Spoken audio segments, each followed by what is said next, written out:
Muy buenas a todos. Hoy vamos a hacer una clase totalmente centrada en render pipelines. La idea de los render pipelines, para los que no entendéis el concepto, es cómo estructuramos el render de un solo frame, ¿vale? Cómo desde que empezamos el frame hasta que lo mostramos por pantalla, todas esas fases que hay. Ya hemos hecho una pipeline, lo que llevamos hasta ahora en la asignatura se considera ya una pipeline muy tradicional. Lo que pasa es que a lo largo de los años las pipelines han mejorado muchísimo. Es decir, no solamente hemos mejorado en hardware, sino también hemos encontrado técnicas mucho más avanzadas de pintar la misma información, pero más eficientemente. Una de las cosas que hemos visto es que, bueno, cuando el número de objetos va creciendo, el número de luces va creciendo, el número de draw calls también va creciendo.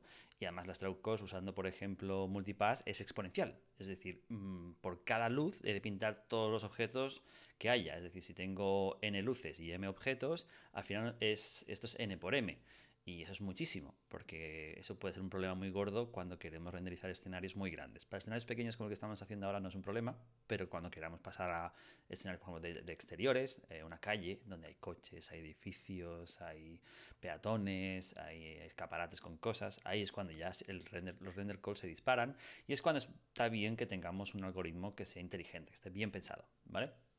Entonces, la idea de la clase de hoy es que analicemos un poquillo todo el concepto de render pipelines, un poquillo como lo que hemos hecho hasta ahora, y luego vemos cómo hacen hoy en día para mejorar mucho más allá. Las render pipelines, cada año hay nuevos artículos de gente hablando, explicando nuevas mejoras. De hecho, el año pasado, cuando salió Unreal 5, fue bastante revolucionario porque, bueno, ellos habían hecho una pipeline muy avanzada ya, con muchas fases que quizá no eran habituales en motores de gráficos, y eso ha sido lo que ha permitido que hacen escenarios tan grandes como los que se han visto en muchas de las demos que han hecho. Vale, entonces, dicho esto, vale, empezamos hablando un poquillo. O sea, la problemática principal es que queremos pintar muchas mesas con muchas luces, ¿vale? Está claro que una escena, por ejemplo, como esta, que es, la veremos más adelante, este es el Sponza, que es una mesh muy famosa, con tantas luces no es muy habitual. Pero esto, por ejemplo, podemos extrapolar a calles. Una calle tiene muchas luces. Tenemos que pensar, por ejemplo, una calle de noche tiene las luces de los coches, tiene las luces de las escaparates, tiene las luces de las farolas, y eso al final hace que se dispare, ¿vale? Entonces, nosotros lo que queremos es poder pintar muchas luces con un frame rate que sea bastante decente. Conceptualmente una luz no es tan complicado. Si lo pensáis, es el cálculo, por ejemplo, el NDOTL y demás, son cosas sencillas. El problema es que estamos pintando actualmente toda una mesh, si usamos multipass para cada luz, lo cual es prohibitivo. Y si usamos single pass, podemos decir, bueno, con single pass es mucho más fácil. No tanto, porque si por ejemplo tenemos una mesh que ocupa todo el suelo, esa mesh la tenemos que evaluar para cada píxel y tenemos que evaluar todas las luces. Con lo cual la idea es a ver si podemos que solo evaluemos las luces donde realmente toca. Vale, si fijamos, por ejemplo, esta gráfica de rendimiento, podemos ver que a la mínima, en la que empezamos a ponerle más y más luces, pues la cosa, el rendimiento, o sea, el coste en milisegundos de pintar un frame se dispara. ¿Vale? Aquí empezamos con 0,5, no sé exactamente, aquí pone milisegundos, pero a la que le vamos subiendo pues a 169 luces, 135, el tiempo por frame se dispara y es cuando ya el rendimiento cae en picado, ¿vale? Es un ejemplo que he visto por ahí que me parece interesante. Entonces, nosotros hemos empezado haciendo una pipeline que se conoce como forward rendering. Es el nombre que se le dio a esta pipeline en el que tú pintas toda la escena de una manera pues paso a paso, ¿vale? Cómo tiene que quedar, y cuando has acabado de pintar los objetos, ya está, ya has pintado todo el frame, ¿vale? Eso es forward porque, bueno, vas avanzando y llegas y ya estás, ¿vale? Ahora veremos que hay otras aproximaciones. Entonces, como he dicho, la idea de forward es que yo voy pintando cada una de las meshes de la escena, ¿vale? En este caso, multipass, por ejemplo, vas pintando cada una de las meshes una por una y las vas repintando con las luces o sin luces. Pero fijaos aquí, por ejemplo, cuando aparecía el coche, no tenía todavía ninguna luz, solo tenía luz ambiente, y luego volvemos a pintar el coche con las luces de arriba del techo cerrada, y luego volvemos a pintar otra vez este coche, ahora sí con la luz, este spot de aquí. Y finalmente pintamos los objetos con alfa, ¿vale? Con multipass, como he dicho antes, es lo más prohibitivo que hay. Es a la vez la más sencillo de programar, pero es lo más prohibitivo a nivel de rendimiento. Entonces, o se optimiza mucho el multipass con algoritmos muy eficientes, o realmente es tirar recursos a la basura.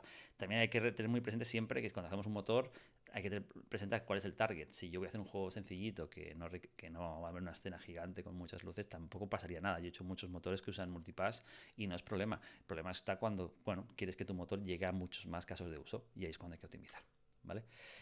Single Pass parecía más prometedor. Como he dicho antes, Single Pass tiene sus problemas, ¿vale? O sea, Single Pass ahora mismo el principal problema que tiene es que si tienes Shadow Maps, recordad, bueno, había que subir cada Shadow Map, eso era un poco problemático. Se puede arreglar con un tema de un Atlas, pero también hay un problema de cuántas luces puedes poner. Si tu shader solo soporta máximo 4 luces, entonces tienes que volver a hacer otra pasada más para pintar las luces que faltan en caso de que haya más de 4 luces. Por lo habitual es raro que una mesh tenga más de 4 luces que le estén afectando, ¿vale? Pero si nuestro sistema no es muy bueno gestionando, detectando cuántas luces afectan a cada mesh, ¿vale? Yo comenté que es bueno que antes de pintar una mesh mire si la bounding box de cada luz toca o se solapa, aunque sea un poco, a la bounding box de la mesh que voy a pintar. Si se solapan, es probable que tengan que utilizar esa luz, aunque puede que no, ¿vale? Como comenté, puede que se solape solamente una esquinita de las bounding box y entonces, bueno, pues tendría que pintar toda esa mesh con esa luz. O sea, lo de filtrar ya luces con meshes ya lo podéis hacer solo usando bounding boxes. Tenéis las funciones, si no me equivoco, en el framework, así que debería ser sencillo.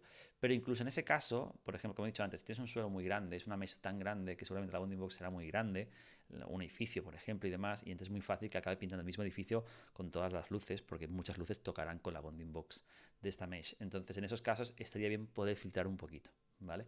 También, como comenté, hacemos loops, que los loops hay hardwares antiguos y demás que no les gusta mucho. Entonces, bueno, se puede hacer un rolling a mano, se pueden hacer varias técnicas, pero vamos, que el single pass tampoco es la solución definitiva. Es decir, lo hemos utilizado y habéis visto que es un poquito más complicado en algunas cosas, otras es más sencillo, pero ya os digo que tampoco el performance es mucho mejor. Entonces, ahora vamos a ver opciones que podemos hacer para acelerar todo esto. Antes de empezar a hablar de acelerar, es bueno tener presente dónde se nos está yendo mucho performance. Se nos está yendo en muchos sitios, ¿vale? Pintar toda la mesh es uno de los problemas. Otro problema, por ejemplo, es el tema del overdraw. Overdraw es cuántas veces un píxel de la pantalla se está pintando durante un frame, ¿vale? Pensad, por ejemplo, que para yo pintar un solo frame en pantalla, yo no necesito tener, o sea, pintarlo muchas veces. En teoría, salvo que hubiera blending por algún motivo, el caso óptimo sería que cada píxel solo se pinta una vez. Pero sabemos que la realidad no es así. De hecho, por eso tenemos el Z-Buffer, porque muchas veces pintamos algo y luego pintamos otra cosa que va encima y lo va a tapar, ¿vale? A ese proceso por el cual un píxel se vuelve a pintar se le conoce como overdraw. Entonces, el overdraw tiene ciertos problemas a nivel de rendimiento, es decir, es obvio que si vuelve a pintar una cosa encima, le va, pues bueno, ese píxel se tiene que volver a pintar, etcétera, etcétera. Pero hay muchas optimizaciones internas que hace una GPU, que vosotros no estéis al día sobre ellas, pero que sepáis que existen, que permiten a una GPU descartar todo un triángulo de manera preventiva, si ya, él ya puede saber que ese triángulo ningún píxel se va a ver. Caso obvio, si el triángulo queda fuera de la pantalla, la GPU puede decir, mira, esto no se va a ver. Pero existen otros casos en los que sí que lo puede detectar. Por ejemplo, si en un triángulo está en un área y ella ve que toda esa área, el Z-buffer, no hay ni un solo píxel de esa área, que el Z-buffer esté por detrás de ese triángulo. Todos los píxeles de esa área ya quedan por delante. ¿Vale? Si él ya lo detecta, puede decir, mira, este ni empiezas a rasterizarlo porque ya sé que ningún píxel va a pasar el Z-buffer. Esto lo consigue, porque alguien podría decir, hombre, pues si tengo que evaluar cada píxel el Z-buffer antes de pintarlo, ya estoy casi rasterizando el propio triángulo. No, porque lo que hace la GPU es puede calcular la bonding de ese triángulo y el Z-buffer normalmente lo que hacen las GPUs es guardan el Z-buffer no solamente por píxeles, sino también lo guardan por regiones. O sea, cuál es el píxel más lejos y más cerca del Z-buffer para esa región de aquí. Para cada región lo divide como en pequeños trozos y lo puede calcular. De manera que tiene algunas cosas que se llaman early discard, que es antes de empezar ya a renderizar, si ya puedo omitir toda la parte de renderizado, pues mira, no lo hago. Entonces, el overdraw va mucho en contra de esto. El overdraw, si pintas una cosa que está detrás, el early no lo va a poder descartar a tiempo, lo va a pintar, luego pintas otra cosa encima y el Z-buffer después, pues tendrá que volver a calcularlo, lo pintará y verá que tapará todos los píxeles. Entonces, estaría bien, por ejemplo, evitar overdraw. La manera más obvia de evitar overdraw, como ya comenté en clase, es cuando pintemos objetos opacos, pintemos primero los que estén más cerca primero y los que estén más lejos después, ¿vale? Esto en papel suena muy fácil, simplemente hay que ordenar. Hay que tener presente también que cuando ordenamos los objetos, si una mesh es muy grande, cuando tú ordenas de lejos a cerca, ya, pero ¿qué distancia eliges? ¿La del centro de la mesh? Ya, pero si la mesh es muy grande, tampoco es muy identificativo, ¿vale? Entonces aquí pues un ejemplo, por ejemplo, se pinta una casa desde fuera y dentro de la casa hay una estantería llena de libros, entonces si yo no me doy cuenta, yo voy a pintar todos esos libros sí o sí. ¿vale? Y ahí la GPU no va a poder acelerar nada y va a pintar todos los triángulos de cada libro, y luego si luego pinto la pared, pues no se va a ver ni uno de esos libros, es una tontería. Si yo pinto la pared y luego pinto la estantería, pues puede que la GPU ya se pueda dar cuenta de muchos de los triángulos, no se van a ver. Es importante que quede claro que la GPU va a pintar esa librería, aunque luego no se vea, la GPU puede llegar a descartar los triángulos de esa librería, pero los ha pintado, ¿vale? Nosotros hay luego técnicas más avanzadas para no pintar ni siquiera, no enviar a la GPU la propia librería, que no se lleguen a pintar. En este caso, si ordenamos de cerca a lejos, nos evitaremos solamente, lo único es, si hemos pintado primero la pared y luego los libros, la ejecución del pixel shader. Para cada uno de los píxeles de cada que pinta la estantería o cada uno de los libros de esa estantería, cuando entre dentro del pixel shader no llegará a entrar porque el DevTest ya lo habrá descartado. Hay una pared delante, no llega a entrar. Mira, nos ahorramos el pixel shader, ¿vale? De cada uno de esos libros.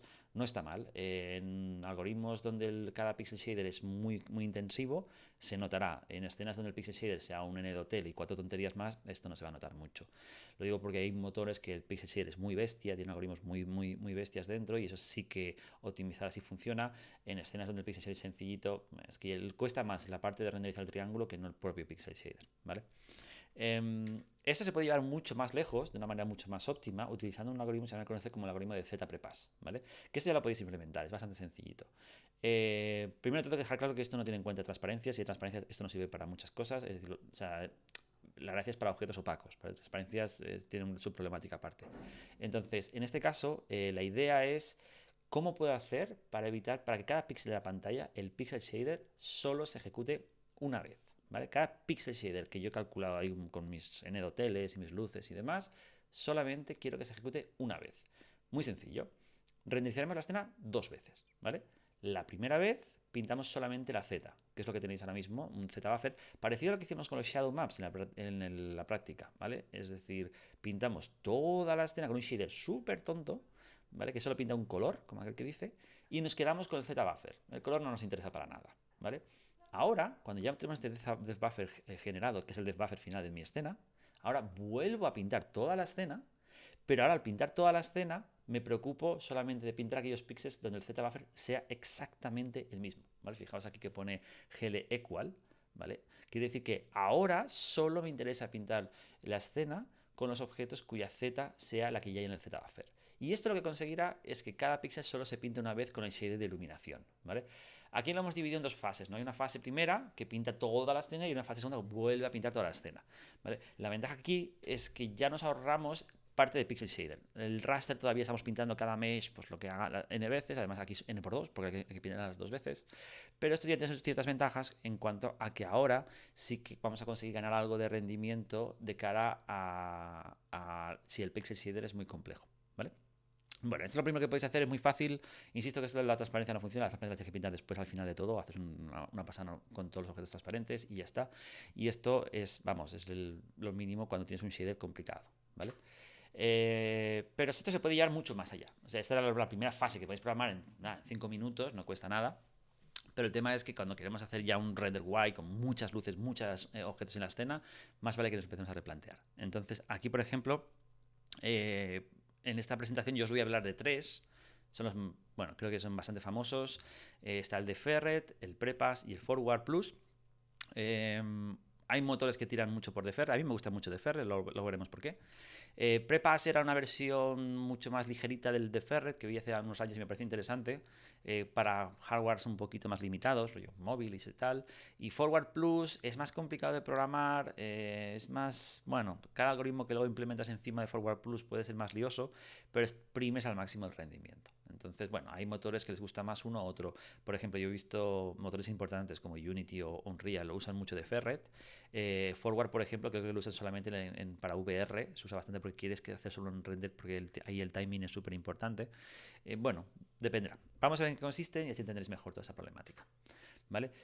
Nuestro objetivo con esta presentación, y tiene que quedar muy claro, es intentamos, sobre todo, que pintar el mayor número posible de luces al menor coste posible. Y eso se consigue para que solamente evaluemos las luces en aquellos píxeles donde realmente puede afectar la luz. Si en un píxel no le afecta la luz, ese píxel no se debe evaluar ni siquiera pues el N2L, ni siquiera nada, cero, ¿vale? Solamente los píxeles que realmente afectan, ¿vale? Y eso, bueno, tiene sus complicaciones. Recordaréis del otro día, cuando estábamos hablando todo el tema de... perdón, de render de Shadow Maps, el concepto de FBO, ¿vale? Un FBO es una manera de decirle a la GPU, lo que voy a pintar a partir de ahora no debería pintarse en la pantalla, tiene que pintarse en una textura. Y guardando en una textura nos permite hacer un paso previo, ¿no? Lo hemos hecho con el Shadow Map, guardando toda la Z. Ahora, por ejemplo, lo que he comentado del Z Prepass se podría hacer sin... No hace falta un FBO, directamente puedes pintar al frame buffer normal de la pantalla, el depth buffer, pero bueno, pero tener siempre la opción de poder guardar el Z buffer en una textura, ¿vale? Tiene muchas ventajas. Entonces, recordaréis también que comenté que cuando usamos un FBO y decimos que queremos pintar una textura, realmente podemos elegir más de una textura. O sea, por lo general pintas una textura, pero tú le puedes decir a la GPU, no, voy a pintar a 2 texturas, 3, 4, ¿vale? Cuantas más texturas pongamos, más lento va a ir el render. Y eso es por un tema de los buses de envío de datos.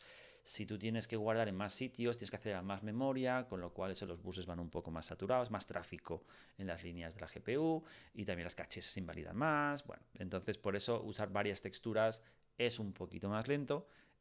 Os aviso que eso de un poquito más lento siempre es muy relativo, dependerá del hardware. En móviles, por ejemplo, renderizar, bueno, móviles, claro, eso también es muy relativo, pero hay móviles de última generación que tienen GPUs muy bestias, pero en móviles antiguos esto también era un problema de trabajar con varias texturas. Bueno, se me ve aquí en medio, por cierto, perdonad, pero personalmente esto, ¿vale? Entonces, bueno, siempre va bien hacer un motor que apretes al máximo el hardware y así veremos en cuántos dispositivos más puede funcionar, ¿vale? Entonces, un breve recap antes de pasar a hablar de los algoritmos. Voy a repasar varios conceptos que vamos a necesitar para entender estos algoritmos en profundidad. ¿Vale? Primero, recordar cómo proyectábamos un punto de 3D a 2D. ¿Vale? Recordad que toda la idea de concepción de proyección es, yo tengo una coordenada 3D en espacio de mundo, lo multiplico por una matriz, que es la matriz que me viene de la cámara, la llamamos la View Projection, y esto me da una posición en espacio de Clip Space. ¿Vale? Clip Space es este espacio que va de menos 1, 1 a 1, o sea, menos 1, menos 1 a 1, 1, con 0, 0 en el centro. Entonces, esto nos da la coordenada X e Y del píxel donde yo quiero pintar. ¿Vale? Pues ese triángulo, yo lo haría para los 3 vértices de ese triángulo, multiplicaría sus vértices de coordenadas de mundo a coordenadas de Clip Space, por la View Projection, me saldría esas coordenadas en Clip Space, la X y la Y, ¿vale? Por lo general alguien puede decir, bueno, solo necesitamos la X y la Y, la Z y la W no hace falta para nada, recuerda que hay una Z y una W porque esto es un vector 4, y aunque pongamos aquí un 1, es un 1 hace falta hacerlo por otros temas que ahora no voy a explicar. Entonces, multiplicamos este vector 4 por esta matriz 4x4, nos salen 4 componentes. Además de la X y la Y, la Z también está siendo utilizada, obviamente, porque la Z es lo que se utiliza a la GPU para actualizar el depth buffer. Es a través de esta Z que él sabe a qué distancia estaba este píxel de la pantalla.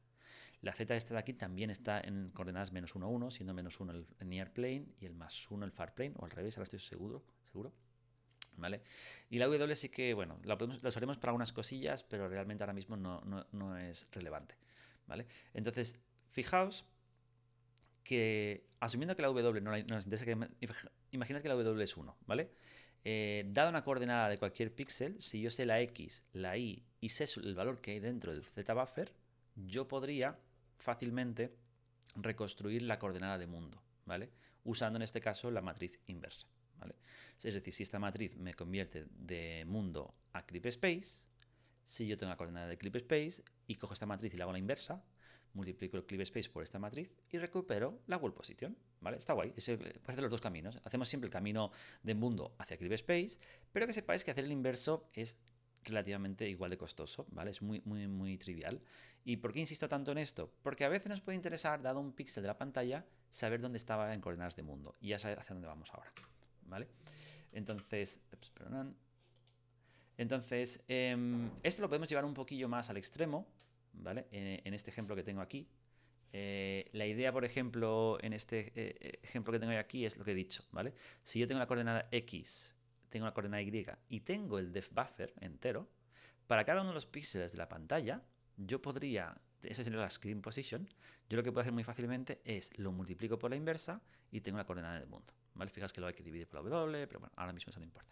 ¿Vale? Yo puedo reconstruir la coordenada del mundo. Esto yo me he hecho aquí una demo sencillita para que la podáis ver.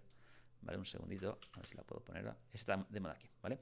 Imagínate en esta demo que yo tengo aquí esta cámara, ¿vale? Esta cámara está enfocando a este señor de aquí, ¿vale? No sé si se ve bastante bien. Y aquí tenemos la imagen que genera la cámara, ¿vale? Yo ahora voy a coger a este señor de aquí, lo voy a ocultar para que no se vea, para hacer una cosa que es ahora mismo, ¿vale? Fíjate, no se ve, está aquí, ¿vale? Es como si estuviera lo que estoy diciendo, que la cámara esta que estamos viendo en la escena no la pueda ver, no lo puede ver, el objeto sigue ahí, ¿vale? De hecho, prueba de ello, si no me equivoco, es que si yo cojo este objeto ahora y lo rotase, por ejemplo, creo que así, ¿vale? Fijaos que rota, está ahí, ¿vale? Y fijaos que esto que se ve aquí arriba es lo que ve esta cámara de aquí, ¿vale? Y la cámara está viendo, aquí pongo lo que ve la cámara aquí, ¿vale? Realmente no estoy pintando aquí lo que ve la cámara, es algo un poquito más complicado, lo podemos acercar y lo veremos un poco mejor si nos acercamos. Veremos que estoy pintando muchos puntitos, ¿vale? Fijaos que hay un montón de puntos aquí, no sé si se ve bien, ¿vale? Cada punto está en uno de los píxeles de esta imagen que está generando esta cámara. Y todo este rollo, ¿por qué? Por lo siguiente, porque si yo ahora cojo cada uno de estos puntos que tiene esta imagen y los empujo por lo que diga la Z, ¿vale? Cada uno de esos puntos, lo que obtendría es algo parecido a esto, ¿vale? Esto que veis aquí es la mesh original, la del señor este, y fijaos que insisto que si voy al señor este y lo roto, podéis ver que efectivamente rota, ¿vale? Pero fijaos que solamente contiene los píxeles, voy a acercarme aquí, fijaos, cada uno de los píxeles de la mesh original, de esta imagen, perdón, es esta imagen de aquí, solo que he cogido cada uno de los píxeles y los he empujado siguiendo el Z-buffer que había calculado. Y eso nos genera esta especie como de, bueno, esta imagen así tan extraña, tan trippy, que es bastante chula.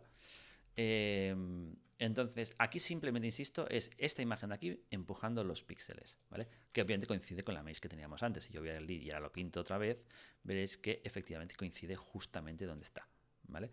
Entonces, yo lo que he hecho ahora mismo es, dado el Z-buffer y el color buffer, he proyectado cada píxel de vuelta a la escena utilizando la información de la cámara que tenemos por ahí, ¿vale? Esto insisto que es muy útil porque en muchos casos tendremos píxeles en la pantalla de los que hemos pintado ya previamente y nos gustaría saber, en ese píxel en concreto, nos gustaría poder saber dónde estaban en coordenadas de mundo. Si tenemos el Z-buffer y sabemos la coordenada de X y de ese píxel, obviamente estamos en un píxel, sabemos qué píxel es, en qué posición está, podemos sacar la coordenada de mundo de ese píxel con este pequeño algoritmo tan sencillito de aquí, ¿vale? Entonces, más cosas. Hasta ahora, olvidémonos de las luces ahora direccionales, centrémonos en las dos luces que más nos interesan, que son las spotlights y las point lights. Estas dos luces, el área sobre el que afectan, normalmente si tenemos un max distance, como hablábamos antes, un rango limitado, ¿vale? Tanto la luz spot como la luz directional, perdón, la luz point light, son dos luces que podríamos acotar el volumen, ¿vale? Ningún píxel que quede fuera de este volumen puede ser iluminado por esta luz, ¿vale? Yo creo que eso es bastante obvio. Es decir, si aquí hubiese un coche y la luz máxima llega hasta aquí, ya este coche no se iluminaría. Entonces, fijaos que la bounding box, en este caso la bounding sphere de una point light es muy trivial, es simplemente max distance y el centro de la luz, con lo cual es muy fácil calcular la esfera esta y a partir de ahí podemos hacer testeo de si colisiona con la bounding box de las meshes. Con una spotlight es más complicado porque esto ya es como un cono y bueno, la forma geométrica de un cono, las matemáticas asociadas no son tan triviales. Mira, si no quieres comerte la cabeza, tratas como si fuese también una point light, es decir, asumes que es una esfera también, una esfera que cubre mucho más espacio del que realmente debería y ya está. Y si luego más adelante eres capaz de optimizarlo para calcular solamente la forma geométrica de esta parte de aquí y utilizarlo para testear si colisiona con una caja, genial. Pero vamos, que yo también normalmente las spotlights uso como si fuese una point light y ya está. Otra opción es que calcules la caja envolvente del cono este, ¿vale? Tampoco es tan complicado porque sabes este punto, sabes este punto, sabes este punto y sabes este punto. Calcular la caja no es difícil y luego testear si una caja colisiona con otra es trivial. Con lo cual la idea es, si podemos saber el volumen exacto que ocupa una luz, eso nos ayudará muchísimo para muchos algoritmos. Pero es que además vamos a ir un poco más lejos. Ups, de aquí. ¿Vale? Que es la idea principal de muchos algoritmos que vamos a hacer ahora es si yo tuviese el volumen de un objeto, ¿vale? Imaginemos que es una point light. El volumen de una point light es una esfera. Imaginad que yo cojo esa esfera y la pinto cuando ya he pintado la escena, sin luces, por poner un ejemplo, cuando yo ya he pintado toda la escena sin ni una luz, yo pinto ahora la esfera de una luz. En teoría, solo se deberían pintar los píxeles que no estén tapados por nada. Imagina que pinto una esfera justo donde está la luz, ¿vale? Veríamos los píxeles que quedan por fuera. Pero, imagina que yo voy al Z-buffer y le digo, no me pinten los píxeles que están más cerca, que es lo que suele hacer el Z-buffer. Es decir, los que están más lejos no los pinto, los que están más cerca sí, del Z-buffer. No, yo voy a decir lo contrario. Voy a decir, píntame los que estén más lejos. Si yo hago esto, solo se pintarían aquellos píxeles de la esfera que estén tocando ahora mismo parte de la escena, ¿vale? Que coincide que suelen ser precisamente las zonas que esa luz iluminaría, ¿vale? Es decir, ahora lo veremos con un par de imágenes un poquito más chulas, ¿vale? Estos se llaman overlaps, ¿no? O sea, es cuánto se solapa la esfera de la luz con la geometría que ya hay pintada. Entonces, esta zona de aquí, que es la que se está solapando, seguramente es una buena candidata para decir aquí habría que iluminar, porque aquí afectará. Es decir, nos hemos beneficiado de la parte de raster de la GPU para determinar zonas que están dentro de zonas de la escena donde esta luz afectará. Y de esta manera podemos filtrar para decir, no, voy a calcular la luz solo en esos píxeles que están aquí ahora mismo. Esto suena muy bien, pero con lo que hemos hecho hasta ahora no podríamos hacerlo. Es decir, si vamos a pintar el coche, pintamos el coche. No podemos pintar el coche y luego pintar una esfera y decir sobre estos puntos calculame la iluminación. ¿Por qué? Porque cuando yo en el shader este de aquí, de cada uno de los píxeles que estoy pintando, ahora mismo lo estoy pintando de rojo, cada uno de esos píxeles, yo quisiera saber, vale, pues este píxel lo voy a iluminar, ya, y cómo sé yo de qué material era esa zona, qué distancia estaba de la cámara, de todo ese rollo, pues no sabríamos toda la información necesaria para hacer el cálculo de la luz, salvo que yo pudiese leer esa información de algún sitio, y es hacia donde vamos ahora mismo, ¿vale? Entonces, insisto mucho, si yo tengo el Z-buffer de mi escena, el Z-buffer, por ejemplo, en esa escena, si la cámara estuviera aquí, voy a mover la cámara un poco para abajo, que si no esto es un poco complicado, ¿vale? Si yo tengo, por ejemplo, ahora mismo el Z-buffer que me estaría pintando así, ¿vale? Toda esta zona de aquí, enfocando desde aquí hasta casa de aquí, obviamente toda esta zona atrás queda detrás, ¿vale? Si yo ahora, después de hacer esto, bueno, tengo dos opciones. Yo podría pintar un quad a pantalla completa, ¿vale? Un quad, cuando me refiero a un full screen quad, es un cuadrado que cubre toda la pantalla, ¿vale? Y para cada uno de los píxeles, yo podría decirle, oye, ¿tú estás dentro de la luz o no estás dentro de la luz? Y si me dice, sí, estoy dentro de la luz, lo podemos calcular, pues yo qué sé, si o sea, puedo coger cada uno de los píxeles de la pantalla, reproyectarlos, ¿vale? Usando el truco que he comentado antes, leyendo el Z-buffer, y para cada uno de los píxeles reproyectarlo de vuelta a coordenadas de mundo, y yo sabría ahora mismo cada uno de los píxeles dónde cae en el mundo, ¿vale? Entonces, para cada píxel decir, oye, ¿tú quedas dentro de la luz? Y si me dice, sí, vale, pues entonces lo ilumino. No, pues no lo ilumino, ¿vale? Supongamos que es una luz que estuviese aquí, en esta zona de aquí, ¿vale? Entonces, la idea ahora mismo es, yo me tengo que recorrer todos los píxeles de la escena y para cada píxel evalúo si queda dentro o no de zona de luz. Eso es la manera más chapucera. Podríamos hacerlo mucho mejor si directamente pintáramos la esfera, como he dicho antes, y pusiésemos como depth function less, ¿vale? Less quiere decir que el que esté más cerca, ¿vale? Entonces, toda esa zona de aquí, si queda, podríamos pintar para cada píxel que se pintara de esta esfera, yo preguntaría, oye, ¿y el Z-buffer a qué distancia estaba? Me dirá, muy bien, el Z-buffer estaba justo aquí. Vale, ¿y este punto de aquí, en coordenadas de mundo, cuál era? Y me dirá, pues este en coordenadas de mundo era, no sé, a una distancia X. Vale, pues si yo sé la distancia X, entonces yo ya puedo hacer el algoritmo de la luz. Pero insisto, eso nos daría la coordenada X y Z de este punto. Nos faltaría saber pues, cuál era no sé, metalness, roughness, color, emissivo, todo ese tipo de información. ¿Vale? O podríamos hacer lo contrario también. Podríamos el Z-buffer hacia adentro, ¿vale? Como he dicho antes, y entonces, bueno, solo lo evaluaría justo aquí, ¿vale? Da igual, no os preocupéis, esto lo vamos a ver tranquilamente en la próxima clase donde lo implementaremos, ¿vale? Solo para que os veáis quedando con el concepto de cuando yo pinto algo, puedo pintar esa geometría o puedo utilizar cada uno de los píxeles que debería pintar para hacer algún tipo de cálculo más interesante, ¿vale? Entonces, bueno, aquí he hecho todo un ejemplo de cómo funcionaría esto. Entonces, vamos a empezar hablando del de Ferret, que es este algoritmo que ya insisto, lo usan montones de motores y es el más fácil de programar. Yo siempre que hago un motor hoy en día hago de Ferret porque me ahorra muchos problemas. Te voy a advertiros antes de empezar a hablar de Ferret que de Ferret es el algoritmo que peor se lleva con las transparencias, ¿vale? De hecho, es que no se puede hacer transparencias con Deferred. Y como no se pueden hacer, te toca tener siempre dos pipelines, Deferred y Forward. Y Deferred lo usamos para toda la escena y el Forward solamente para los objetos transparentes. ¿Vale? Ok, pues empecemos ahora ya de Deferred. Voy a quitarme yo de aquí porque voy a hablar bastante de imágenes que hay a la derecha. Vale, la idea de Ferret, ¿vale? Que ya lleva muchos años, es de unos nuevos, tiene más de 20 años, si no me equivoco. Lo que pasa es que se puso muy de moda hace ya, creo que en la generación de la Xbox 360 empezaron muchos juegos a utilizarlo y ahora es casi el estándar. Es, yo voy a pintar la escena una vez, primero, y voy a guardar para cada píxel no la cantidad de luz que hay, que es lo que hacíamos hasta ahora, voy a guardar para cada píxel la información sobre sus propiedades.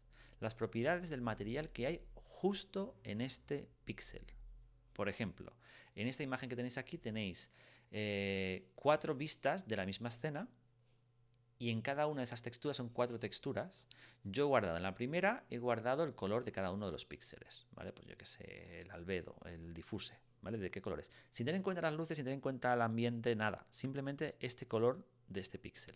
¿De qué material está hecho? Si el material está hecho de un material rojo, verde, azul, lo que sea. Bien. Y luego además voy a guardar la normal. Recordad que si quiero hacer algún tipo de iluminación, me tocará guardar para cada píxel cuál es su normal. Es decir, hacia dónde apuntaba este píxel. Luego además voy a guardar también información extra de material. Aquí he puesto especular, bueno, porque esto creo que lo saqué de algún paper, pero la idea básica es que aquí guardamos también pues información como cuál es su roughness, cuál es su metalness, cuál es su occlusion, ¿vale? Su emisiva, lo que sea que nos pueda interesar. Y obviamente guardamos el Z-buffer, ¿vale? ¿Por qué nos sirve todo esto? Porque una vez que tengamos esas 4 texturas que contienen para cada píxel toda la información determinante de cómo debe renderizarse, es tan sencillo como después hacer una pasada al final que coja cada una de estas 4 imágenes, las coja y las combine de alguna manera para determinar, dada cada luz, cuánto iluminaría cada una de las luces. ¿Vale? Es decir, estamos dividiendo el render en 2 pasadas. Una primera pasada que no ilumina, solamente recopila información de cada píxel, y una segunda pasada en la que ya le pasamos información de dónde están las luces, y esta segunda pasada es la que se va a recorrer cada uno de los píxeles. ¿Vale? Imagino que es que hace un scanline, ¿vale? Va haciendo barridos en esta imagen, y para cada uno de los píxeles pregunta, vale, este píxel de aquí, ¿de qué color es? Lo saco de aquí, ¡pum! ¿Y cuál era su propiedad, roughness, no sé qué? Lo saco de aquí, vale. ¿Y cuál era su normal? Este de aquí. ¿Y a qué distancia estaba? Vale, aquí. A partir de la distancia y la inversa de la matriz de la cámara, puedo reconstruir su coordenada x y z. Vale, entonces ya sé en qué posición estaba, de qué color era, cuál era su normal, cuáles eran sus propiedades. Si ya tengo toda esa información, a mí ya no me cuesta nada hacer el cálculo de la luz sabiendo dónde está la luz.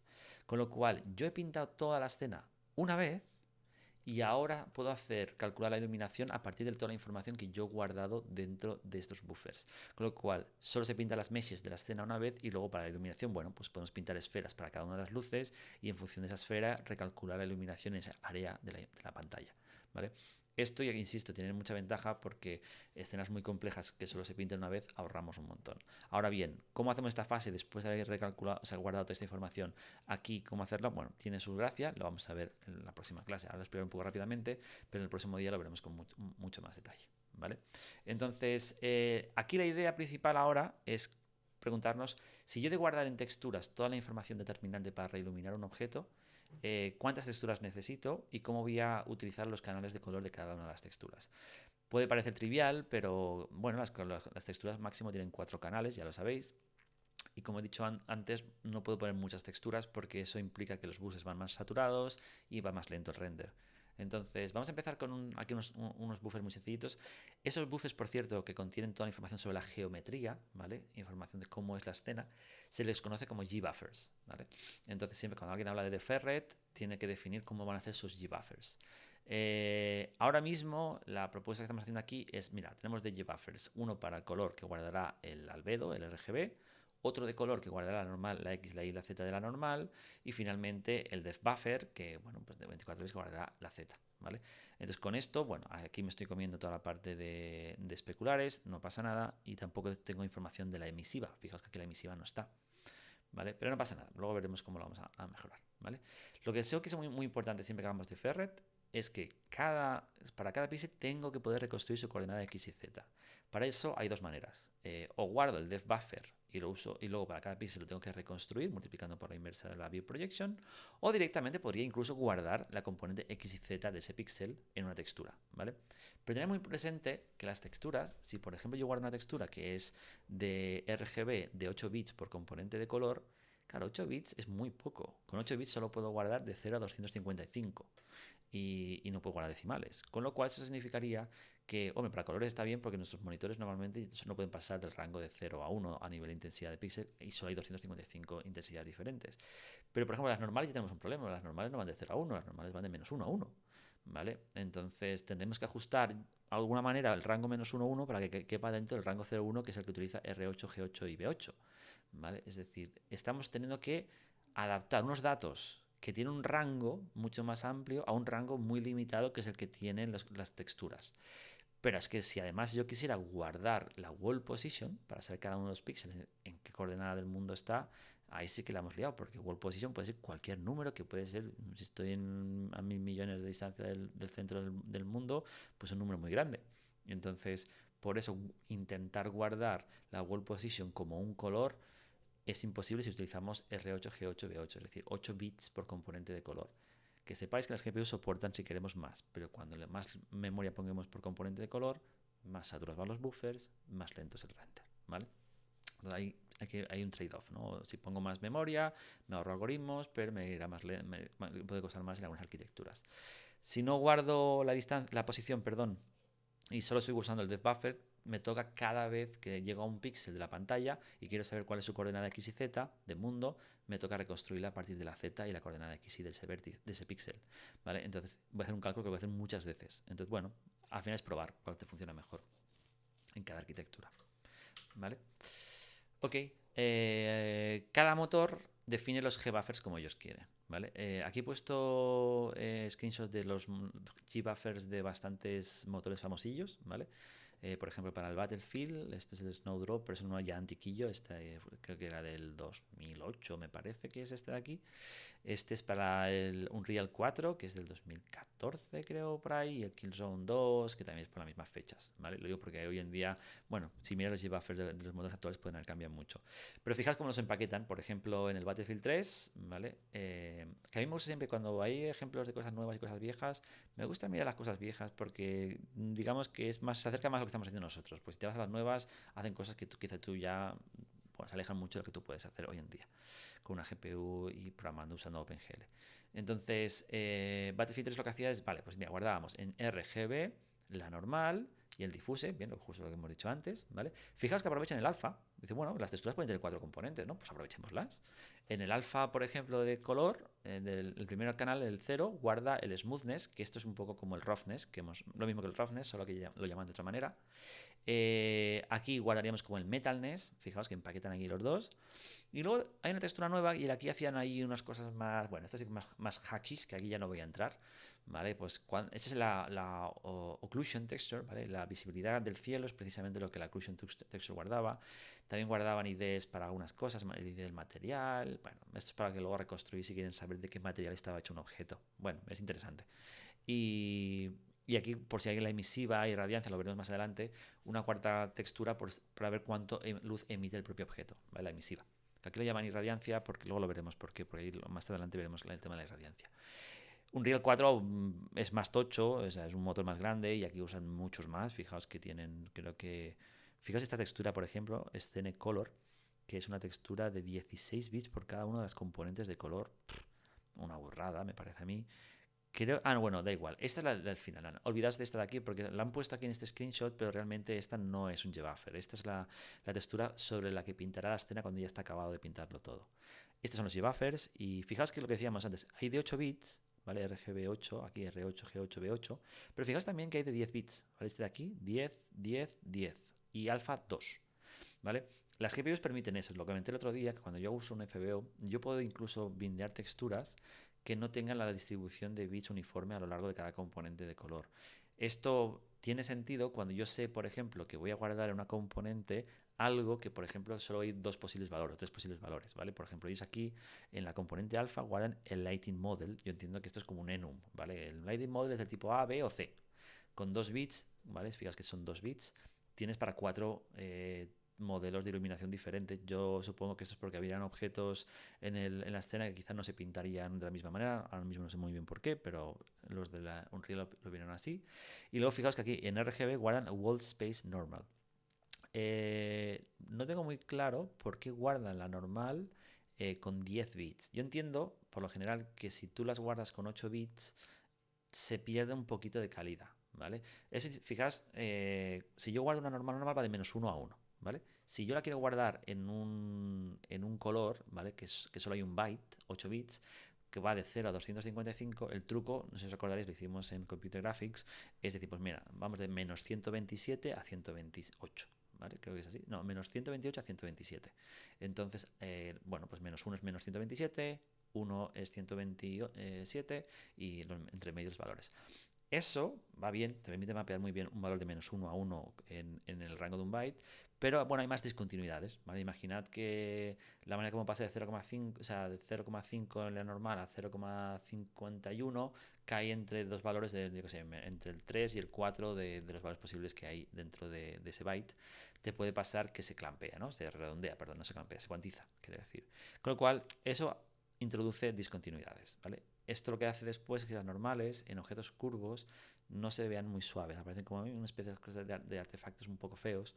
Y bueno, supongo que ellos vieron que esos artefactos eran muy feos y dijeron, oye, no, yo esos artefactos no los queremos, los artistas nos han pedido que nos salga así que le vamos a poner 2 bits más por cada componente de color, con lo cual con esto ya tengamos, vamos, para normales nos sobra, ¿vale? Bueno, pero lo que pasa es que se lo estás quitando al alfa. Bueno, pues no pasa nada, lo quitamos al alfa. Luego, sí, aquí en el alfa solo guardo cosas solo hay 4 opciones, genial. Pues si aquí en el alfa guardase algo que fuese también de 0 a 1, pues tenemos problemas. Y para los demás, bueno, aquí guarda RGB especular y la alfa para el ambient, RGB para el difuso, alfa para la opacidad o el decal mask. Esto los decals lo veremos hacia el final de la asignatura. Y este de aquí, Specular Power en el canal rojo y luego en GBA el Subsurface Color. Esto es por si el objeto bueno, la luz es translúcida por dentro. Esto se usa para la piel, principalmente para los personajes. Cuando haces un zoom a la cara de una persona, esto interesa bastante. Y aquí el del Killzone, de la gente de Guerrilla, que Guerrilla son unos tíos que siempre han empujado mucho a nivel gráfico algoritmos y es bueno escucharlos. Bueno, tenemos la normal. Fijaos que aquí es guardan la normal con la X y la Y, ¿vale? No guardan la Z. Y alguien podría decir esto está mal, ¿no? Si no guarda la Z, me he perdido una componente entera. Esto es un hack muy interesante y es que las normales, tú sabes siempre que una normal tiene al final módulo 1. Es decir, no puede haber una normal que su tamaño no sea 1. Con lo cual el truco consiste en decir, si yo guardo 2 componentes y me falta una, yo puedo intuir cuánto te falta por ver cuánto le faltaría al módulo de este para llegar a 1. Entonces, esto se puede hacer, pero existen 2 posibles normales que cumplirían esta regla. Es decir, existe una normal que apuntaría a una dirección o la misma normal con la dirección opuesta, ¿vale? Es decir, ese valor z que puedes intuir muy fácilmente sabiendo la x y la y, puedes deducir la z. Hay 2 posibles zetas. Hay una que apunta hacia adentro y una que apunta hacia afuera, como que dice. Esos motores lo que hacen es decir, ya, pero como yo estoy guardando la normal del objeto que estoy mirando, yo sé que solo me interesa la que se ve hacia mí. Porque si la normal va a apuntar hacia el otro lado, no tiene sentido. O sea, que la normal de un píxel apunte en el lado contrario de la cámara. Si yo estoy mirando un objeto, yo veo la superficie de arriba, no veo la parte que apunta hacia el otro lado, que es precisamente la cara que queda debajo y es la que no estoy viendo. Con lo cual, esto es un hack muy interesante que nos permite, en lugar de guardar en 3 colores, guardamos solamente en 2 y entonces, mira, estos usan todo 16 para ti, 16 para ti, ¿vale? O sea, esto tiene aún muchos más bits. Además aquí guardan motion vectors, esto no lo vamos a hacer en la asignatura, es una pena, pero es muy chulo, que es una manera de hacer motion blur, que es sabiendo cada píxel cuánto se ha movido. Si tú guardas cuánto se ha movido cada píxel con respecto a la posición anterior, tú lo blurreas en esa dirección, un motion blur, y se ven como los objetos cuando se mueven, tiene esa estela que queda muy chula. Y spec power es como el metalness y el roughness, que es esto de aquí, lo guardan por aquí. Y finalmente, obviamente, el RGB y aquí el occlusion, ¿vale? Fíjate que cada uno le llaman diferente. Aquí le llaman Sound Occlusion, aquí le llaman Ambient Occlusion y aquí lo llamaban, bueno, no lo pone, Sky Visibility, pero conceptualmente al final es lo mismo, ¿vale? Ok, entonces aquí tenemos un screenshot del Killzone 2, si no me equivoco. Entonces, sacado de uno de los papers que publicaron, no, perdón, de una presentación que hicieron en la GDC. Entonces, ellos aquí podemos ver fácilmente cada una de las capas de este algoritmo. Entonces empezamos con la de color, la albedo. Aquí guardan para cada píxel de la escena de qué color es ese objeto. Vale, pues aquí este señor es de este color, este es de este color, hasta aquí nada especial. Luego tenemos el depth buffer, nada especial también aquí, pues te ponemos la distancia que está cada unos píxeles. ¿Vale? El depth buffer siempre que se visualiza se ve un poco raro porque, bueno, digo, aquí no se ve muy bien, pero tiene mucha más información de la que se ve aquí. Lo que pasa es que cuando se coloriza se ve un poco raro. ¿Vale? El normal map, ¿vale? Fijaos que lo pone aquí como view space. Se guarda la normal como ya en espacio de cámara, no espacio de mundo, ¿vale? Esto es un truco para ahorrar lo que hemos dicho antes, ahorrarnos la de la Z. Y fijaos cuando visualizamos las normales que hay zonas negras, esto no quiere decir que aquí no haya normal, quiere decir que la normal en este píxel es negativa y como no puedo pintarte un color en negativo, pues no la pinto, lo pintas negro y ya está, ¿vale? Pero que sepáis que aquí hay normales y puede haber normales de muchos valores diferentes, solo que como son colores negativos no se pueden ver aquí en pantalla. Y aquí, por ejemplo, en esta textura, fijaos que cuando veis una textura en blanco y negro, no quiere decir que toda la textura sea así. Esto quiere decir que este es un canal de una textura. En este caso es el canal que guarda la especular, ¿vale? Como es de intenso. Esto en vuestro motor se pasa un poco el metalness, si no me equivoco, ¿vale?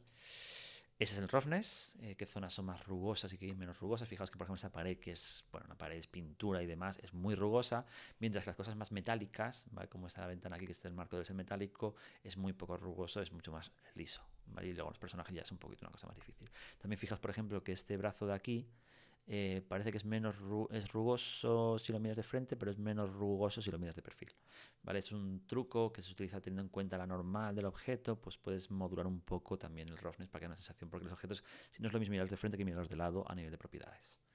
¿Vale? Y finalmente, pues cogiendo toda esta información y empaquetándola y aplicándole todas las luces y demás, te sale este frame, ¿vale? Que luego este frame luego lo aplicaríamos efectos de postprocesado para que se viera más chulo, ¿vale?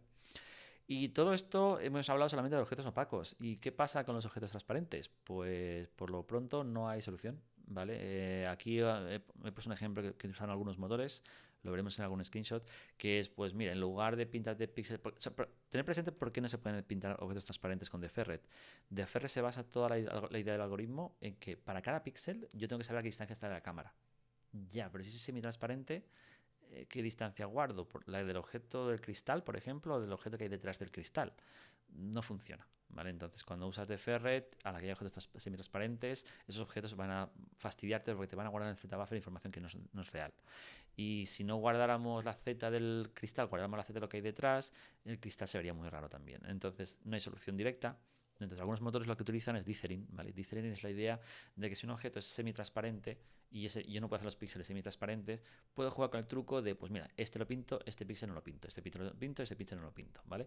Es decir, este PC como patrón, no sé si lo podéis ver, en el que cada uno de los píxeles, en función de su coordenada en la pantalla, tiene una probabilidad de pintarse o no en función de cómo es de transparente.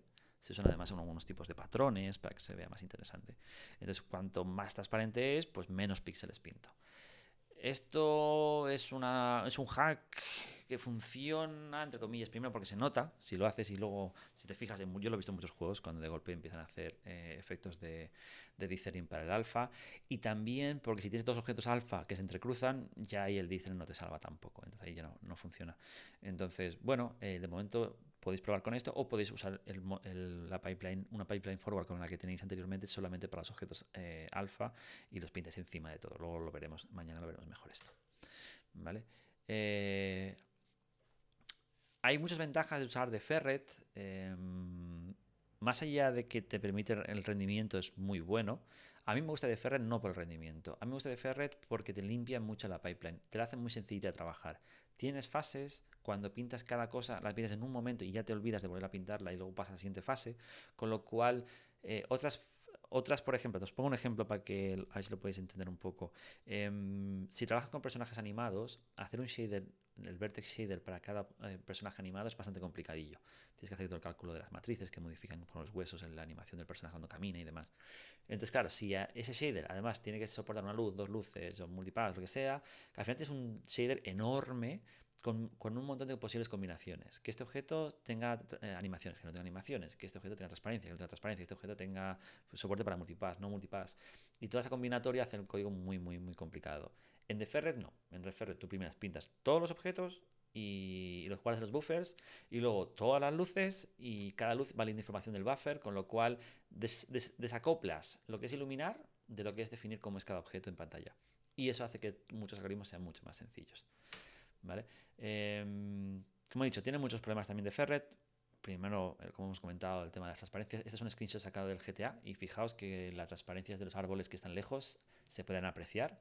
Este es un frame intermedio. Lo digo porque en el frame final del juego no se verían tanto. Ellos lo que hacen es, al final de todo, las zonas en las que han hecho un poquito de dithering, hacen un pequeño blur. O sea, cogen los píxeles vecinos y hacen una average. Y eso lo que permite es disimular un poquito toda esa especie de semitransparencia que hay ahí. ¿Vale? También hay un problema a nivel de buffers. Pintar a 4 texturas, yo en móviles lo he visto que va más sufrido. ¿Vale? Hay otro problema inicial que no lo he comentado antes, que es que la cantidad de parámetros que yo puedo guardar para cada uno de los píxeles de pantalla es mucho más limitado.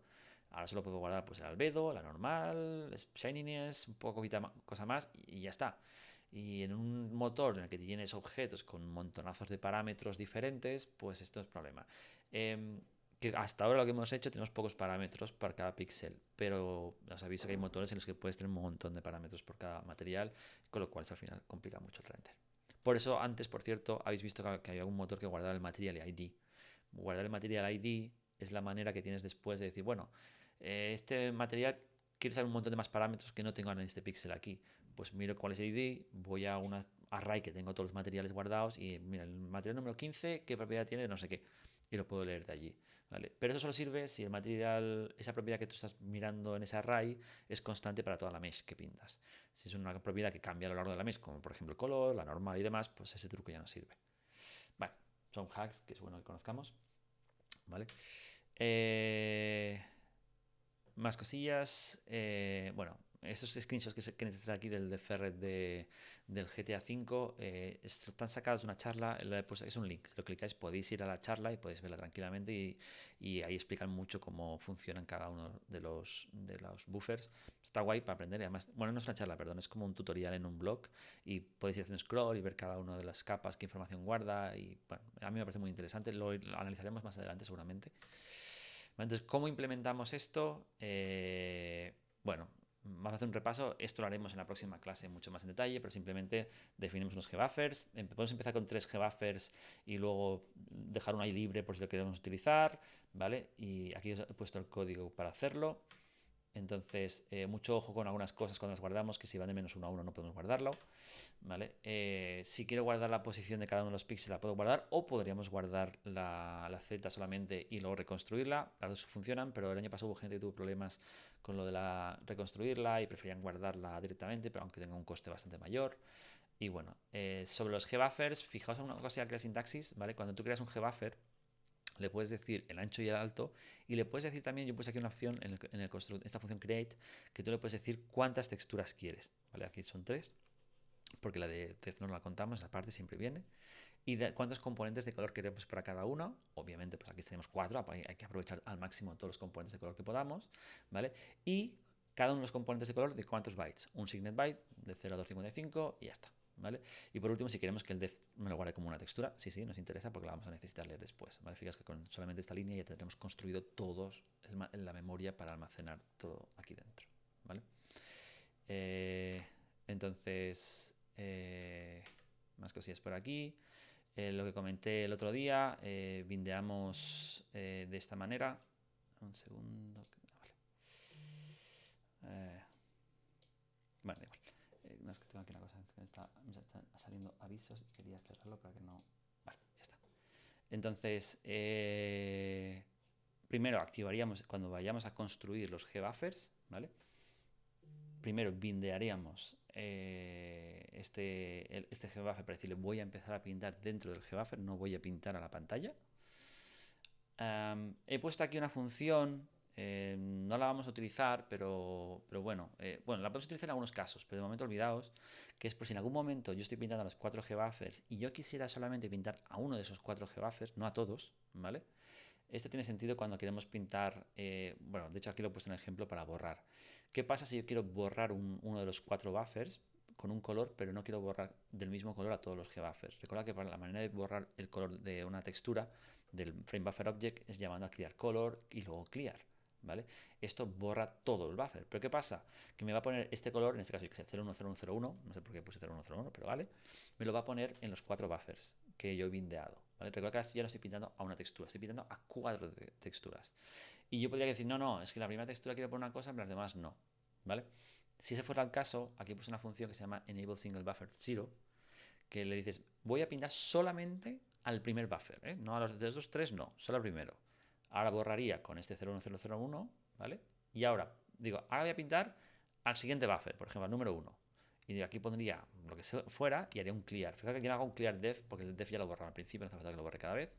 Y ahora cuando ya lo he hecho todo, ahora decía enable all buffers y ahora ya, vale, ya está. Ahora ya vamos a pintar a todos los buffers, ¿vale? Esto es un pequeño hack porque a la hora de empezar a hacer el render, tú puedes querer hacer un clear de cada buffer de una manera diferente. Y aquí pintaríamos toda la geometría de la escena, cada uno de los objetos, y luego finalmente pues lo dejaríamos de pintar en el gbuffer y ya podríamos pasar a la fase de pintar las luces utilizando esta información. ¿Vale? Entonces, si todo ha ido correcto y yo he pintado en cada uno de los buffers la información que a mí me interesa, yo podría tener al final algo parecido a esto. ¿Vale? Fijaos que aquí pongo pues en el buffer número de color, guardo el color, que es este de aquí, no, perdón, este de aquí, y luego en el siguiente, en el normal color, voy a guardar la normal. Fijaos que cuando guardo la normal, uy, no se ve aquí, estoy yo por medio, un segundo, me aparto. ¿Vale? Cuando guardo la normal, como he dicho antes, la normal va de menos 1 a 1, el color va de 0 a 1, hago este hack que la multiplico por 0,5 y le sumo 0,5. Entonces fijaos que esto lo que hace es te ajusta el rango de menos 1 a 1 para que vaya de 0 a 1. ¿Vale? Ojo con hacerme un clamp, que hay gente que me hacía clamp. El clamp no es lo mismo. El clamp quiere decir que me cargo toda la parte negativa y eso no es cierto. La parte negativa la necesito. Lo que yo necesito es ajustarla para que quepa dentro de un rango que está offseteado. Está, bueno, en vez de menos 1 a 1 va de 0 a 1. ¿Vale? Estoy poniendo aquí la cuarta componente ahora mismo un 1, no la estoy usando para nada. La dejamos pendiente para más adelante con el tema de metalness y demás. Y bueno, y en extra color, no, perdón, la estoy poniendo en extra color, estoy poniendo ahora mismo las propiedades de la otra textura, la que tenía el roughness, occlusion y demás. ¿Vale? Entonces, estas tres texturas tendría esta información. Para hacer el setting up en el shader, para poder definir desde el shader estas tres texturas como yo quiera, esto creo que hay un ejemplo, si no me equivoco, dentro del archivo de shaders, lo enseñaré en la próxima clase. O sea, ahora no os quedéis con eso, solo os quedaos con que en el pixel shader, cuando yo pinto cada uno de los píxeles, yo puedo escupir datos a diferentes outputs, a diferentes texturas. Y lo que yo guarde será lo que aparecerá en cada una de las texturas al final. ¿Vale? ¿Qué es esto de aquí? Perdona, no se me acordaba que estaba en la siguiente slide. Tú puedes decirle, mira, esto es el pixel shader, por cierto, ¿vale? En el pixel shader te le puedes decir, mira, te van a venir más de una textura, la 0, la 1 y la 2. Entonces, mira, la 0 la llamaremos frag color, la 1 la llamaremos normal color y la segunda la llamaremos extra color, ¿vale? Entonces, cuando tú escribas aquí, esto blup, va a aparecer en cada una de las texturas. Esto es para la versión nueva de los shaders. En la versión antigua de los shaders, lo que estáis en Mac, que usa aún la versión, no usa la versión 330, usa la 140, lo que tienes que hacer es decir, pues frag data 0 es esto, frag data 1, la normal, y frag data 2 es por el orden que vienen, ¿vale? Fíjate que se pone frag data, no se pone frag color. Frag color es del tipo vector 3, frag data es del tipo array de vector 4. Perdón, frag color es vector 4 y frag data es array de vector 4. ¿Vale? Si queréis hacerlo de lo que he comentado antes de dithering, mira, aquí he hecho un hack. Podéis hacerlo así hasta que tengáis el algoritmo de dithering un poco más elaborado, perdón, lo de mezclar forward y de ferret, que eso puede ser un poquito más complicado, que es, mira, si este píxel tiene alfa, más pequeña que 0,9, o sea, es un semitransparente, miro si está en un píxel par o impar en X y en Y, y si no, pues lo descarto, este píxel no lo pinto, ¿vale? Entonces te quedará esta especie como de checkerboard, ¿vale? Esta cuadrícula en la que un píxel se pintará y uno no, si detecta que la transparencia es más pequeño que 0,9. Si es más grande que 0,9, digo, pues te lo pinto y ya está. Vale, fijaos que aquí estos píxeles solamente tienen un alfa de 0,95 y se está haciendo este efecto así. Vale, no es el mejor caso, como he dicho, pero es una solución intermedia mientras vamos tirando para hacer otras cosas. ¿Vale? Entonces, muy importante siempre, cuando hagamos cualquier algoritmo, siempre tenemos que visualizar los datos. Es decir, no podemos hacer un algoritmo y no parar y decir, oye, voy a ver si mis datos son correctos. Entonces aquí os he puesto un ejemplo de cómo podemos hacer una pequeñita función para visualizar los datos. Ya vimos el otro día cómo podéis hacer para visualizar el ZBuffer, ¿vale? Que no es muy complicado, ya os di un shader. Y aquí tenéis las funciones estas de GLViewPort que definen qué región de la pantalla quiero pintar. Y yo pinto el color texture que me interesa a mí, o sea, del gbuffer, pues la 0, la 1, la 2, la que yo quiera. El viewport me lo va a pintar justo en el viewport en el que esté, en el área de la pantalla que ya he definido. Y ahora acaba siempre acordaros de poner el viewport que ocupe toda la pantalla. Podríamos pintar las capas por separado, ¿vale? De hecho, yo os puedo enseñar ahora un motor mío, ¿vale? Creo que estaba aquí. ¿Vale? Ese es un motor que programé hace tiempo para un videojuego. Bueno, nunca lo acabé, pero está por ahí, lo tengo todavía colgado. ¿Vale? Entonces usé de Ferret. Bueno, de hecho soporta de Ferret y soporta no de Ferret porque me di cuenta que de Ferret fallaba en algunos navegadores. Supongo que ahora funciona mejor. ¿Vale? El tema de este juego es que iban a haber muchas luces, ¿vale? Porque, bueno, no se ve mucho aquí, pero cada persona lleva una luz, ¿vale? Fijaos, aquí una luz, y van pasando por el mapa, y este mapa es bastante grande, y es que luego además hay unas piedras que brillan, estas piedras que veis aquí, hay una piedra aquí, hay otra piedra aquí, entonces como hay muchos objetos que brillan, bueno, dije, voy a tener que usar de Ferret sí o sí, porque este tiene muchos objetos brillantes, entonces, bueno, pues fijaos, yo tengo el motor de Ferret, este es el buffer de colores, ¿vale? Porque se ve muy pixelado porque, bueno, es un juego que es así, rollo más, a texturas pixeladas. Entonces, fijaos, guardo el color. O sea, aquí no estoy guardando la iluminación, solo guardo de qué color es cada píxel. De hecho, fijaos, por ejemplo, esta especie como de niebla, bueno, no es niebla, es ceniza que va cayendo del cielo, brilla mucho, pero porque no está iluminada, luego cuando ilumina casi no se ve tanto, ¿vale? También guardo la normal de cada píxel, ¿vale? Entonces, bueno, se puede ver que son muy, bueno, tienes colores típicos de verde, quiere decir que apunta hacia arriba, ¿vale? Y pues el rojo que apunta hacia la izquierda y azul que apunta hacia adelante, o así, ¿no? Al revés, ¿no? RGB, sí, lo he hecho bien, ¿vale? Y luego finalmente la Z, ¿vale? Que no se ve mucho, fijaos que solo se ve aquí lo que está muy cerca, recuerda que la Z, como comenté, no se guarda linealmente, con lo cual lo que está muy lejos tiene valores que, bueno, necesitas visualizar, si no lo haces con un shader de visualización no se nota que no puse el shader este de visualizar Z y se ve un poco raro, ¿vale? Y nada, usando estas tres buffers, que por cierto aquí no guardo ni especulares ni nada, eso lo omití, y los puedo combinar y generar el frame final, que es este frame que vemos aquí, que se ve bien. Eso sí, ahora aquí estoy pidiendo un shader que hace muchas esferas en cada una de las luces y para cada uno de los píxeles de esa esfera yo leo la Z, el color tal y reconstruyo la iluminación de ese píxel y la sumo con blending, ¿vale? Si la idea de The Ferret es que yo ahora para cada luz hago blending y sumo cuánta luz le llega a ese píxel, ¿vale? Entonces al final sí voy acumulando cuánta luz tiene, ¿vale? Y luego sobre este frame final que he calculado, hago el final frame este de aquí, que esto ya es haciendo color corrections y poniendo algunos efectitos más de blurs y cosas así para que se vea más bonito, ¿vale? Bueno, eso para que veas un ejemplo, es lo único que tengo así a mano de que se pueda testear rápidamente cómo funciona todo esto, ¿vale? Entonces, sigamos con la presentación. Una vez que hemos ya rellenado los G-buffers, nos toca la fase final, que es pintar. Ahora sí, ya tenemos la información de cada píxel de la escena. Ahora la vamos a rellenar con la luz. Para eso vamos a necesitar otro buffer, ¿vale? Aquí yo lo llamo Illumination FBO, que este es el que antes aparecía en las slides de Unreal como Scene Illumination. Este solamente tengo que guardar un componente de color, perdón, una textura, porque es el final el que voy a mostrar en la pantalla, no tiene más. RGB, porque si lo voy a pintar en la pantalla, yo el alfa no la necesito para nada, esto es para pintar en mi pantalla, y mis pantallas solo soportan un byte por componente de color, así que solamente uso un byte por componente de color, y el def buffer ni siquiera lo necesito, ¿vale? Entonces, bueno, aquí la idea sería, esta es una primera aproximación, mañana lo veremos en profundidad. Si tengo este FBO, lo activo, donde voy a pintar en la escena final, tengo aquí una mesh que ocupa toda la pantalla, es un quad que ocupa toda mi pantalla, ¿vale?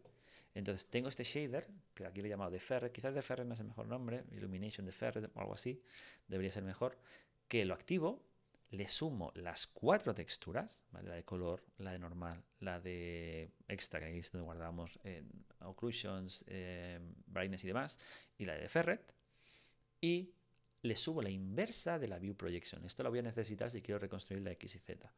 Y además la resolución de mi pantalla, la inversa de la resolución. Cuando pones una I, normalmente una variable, es que dice que es la inversa. Esto normalmente, yo podría subir la variable normal y luego dividirlo cuando lo necesitara, pero hay un truco que es para ahorrarnos divisiones en el shader, envío la inversa y así se convierte en una multiplicación en el shader. Da igual. O sea, una manera de ahorrarse divisiones, que las divisiones le cuesta mucho a la CPU, las multiplicaciones no tanto, es envías la inversa, el 1 dividido entre ese número y entonces conviertes las divisiones en multiplicaciones. Vale. Y bueno, desactivo blending, ahora mismo no lo voy a necesitar, luego si lo necesitamos ya lo veremos. Vale. Y ahora el tema es, si yo pinto ahora un quad a full screen y este quad usa un shader que coge todo, para empezar, si es un quad a full screen, cuando yo pinte esta llamada de aquí, lo que va a hacer es me va a pintar un plano que ocupa toda la pantalla. Lo cual significa que de alguna manera estoy afectando a todos los píxeles de la pantalla. Entonces, si en este shader, para cada píxel, yo leo estas texturas, las 4 texturas, el color buffer, el color texture, normal de 6 y demás, para cada píxel yo puedo saber toda la información que me necesito para iluminarlo. Pues cuál es su posición, perdón, su color, su tal, normal. Y además, como tengo el depth buffer y la inversa, sé también su posición, puedo reconstruirla. Si yo reconstruyo la posición y sé además todas esas propiedades, pues ya podría decir, vale, sabiendo dónde estás y tus propiedades de este píxel, ahora si yo sé dónde están las luces, pues puedo decirle, pues aplícale las luces. Esto funciona igualmente tanto con multipass, lo puedo hacer, por ejemplo, un quad para cada luz, o podría hacerlo en single pass, enviar un quad y pasarle todas las luces de la escena y hacerlo así. ¿Vale? Eso se aplica lo mismo que en single, pero yo ya he pintado toda la geometría. Ahora estaría pintando quads a pantalla completa. ¿Vale? ¿Cómo quedaría más o menos el shader? Fijaos para empezar, el vertex shader no hace nada, ¿vale? Porque esta geometría, este quad full screen que os he dicho antes, es una mesh que ya viene en coordenadas de Clip Space. Como viene en coordenadas de Clip Space, es que no hay que multiplicarla por ninguna view projection ni nada. No. Este shader simplemente lo que me llega, ya está. Pasa directamente. No hay que transformarlo en nada. Ahora bien, cada uno de los píxeles es el pixel shader, las 4 texturas, la inversa de la view projection y mucho ojo aquí, lo que voy a hacer. Saco la coordenada XY del píxel que estoy pintando y lo multiplico por la IRES, ¿vale? Esto es porque esta variable fraccord te devuelve en qué píxel de la pantalla estás, en coordenadas de píxeles, o sea, pues el píxel 300 por 124, por ejemplo. Y yo lo quiero de 0 a 1. Como lo quiero de 0 a 1, lo multiplico lo divido por el ancho y el alto. Una manera de darle una división es cometer una multiplicación porque esto es la inversa, ¿vale? Entonces, haciendo eso, yo lo que estaría haciendo... Espérame, ponerme aquí arriba otra vez, para que me veáis mejor. Vale. Ahora mismo yo sabría exactamente la coordenada del píxel que estoy pintando en esta V, ¿vale? Con respecto a la pantalla, ¿vale? A toda la pantalla. Ojo, que es muy habitual, y esto me ha pasado cada año, de hay gente que se lía y entiende que esta V de aquí es la V para leer, por ejemplo, de la mesh. Y leíamos la textura del coche, no las de los color buffers estos de aquí.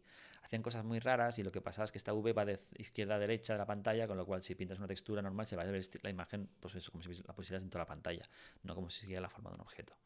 ¿Vale? Esto os va a pasar más adelante en algunos algoritmos que haréis.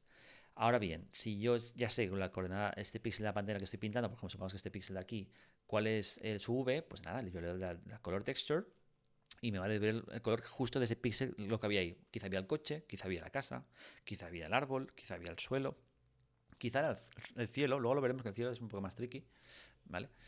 Hago lo mismo para la normal. Leo la normal de la normal texture y fijaos que la convierto de vuelta al rango. La habíamos pasado de 0 a 1, ahora la vuelvo a convertir al rango menos 1 a 1.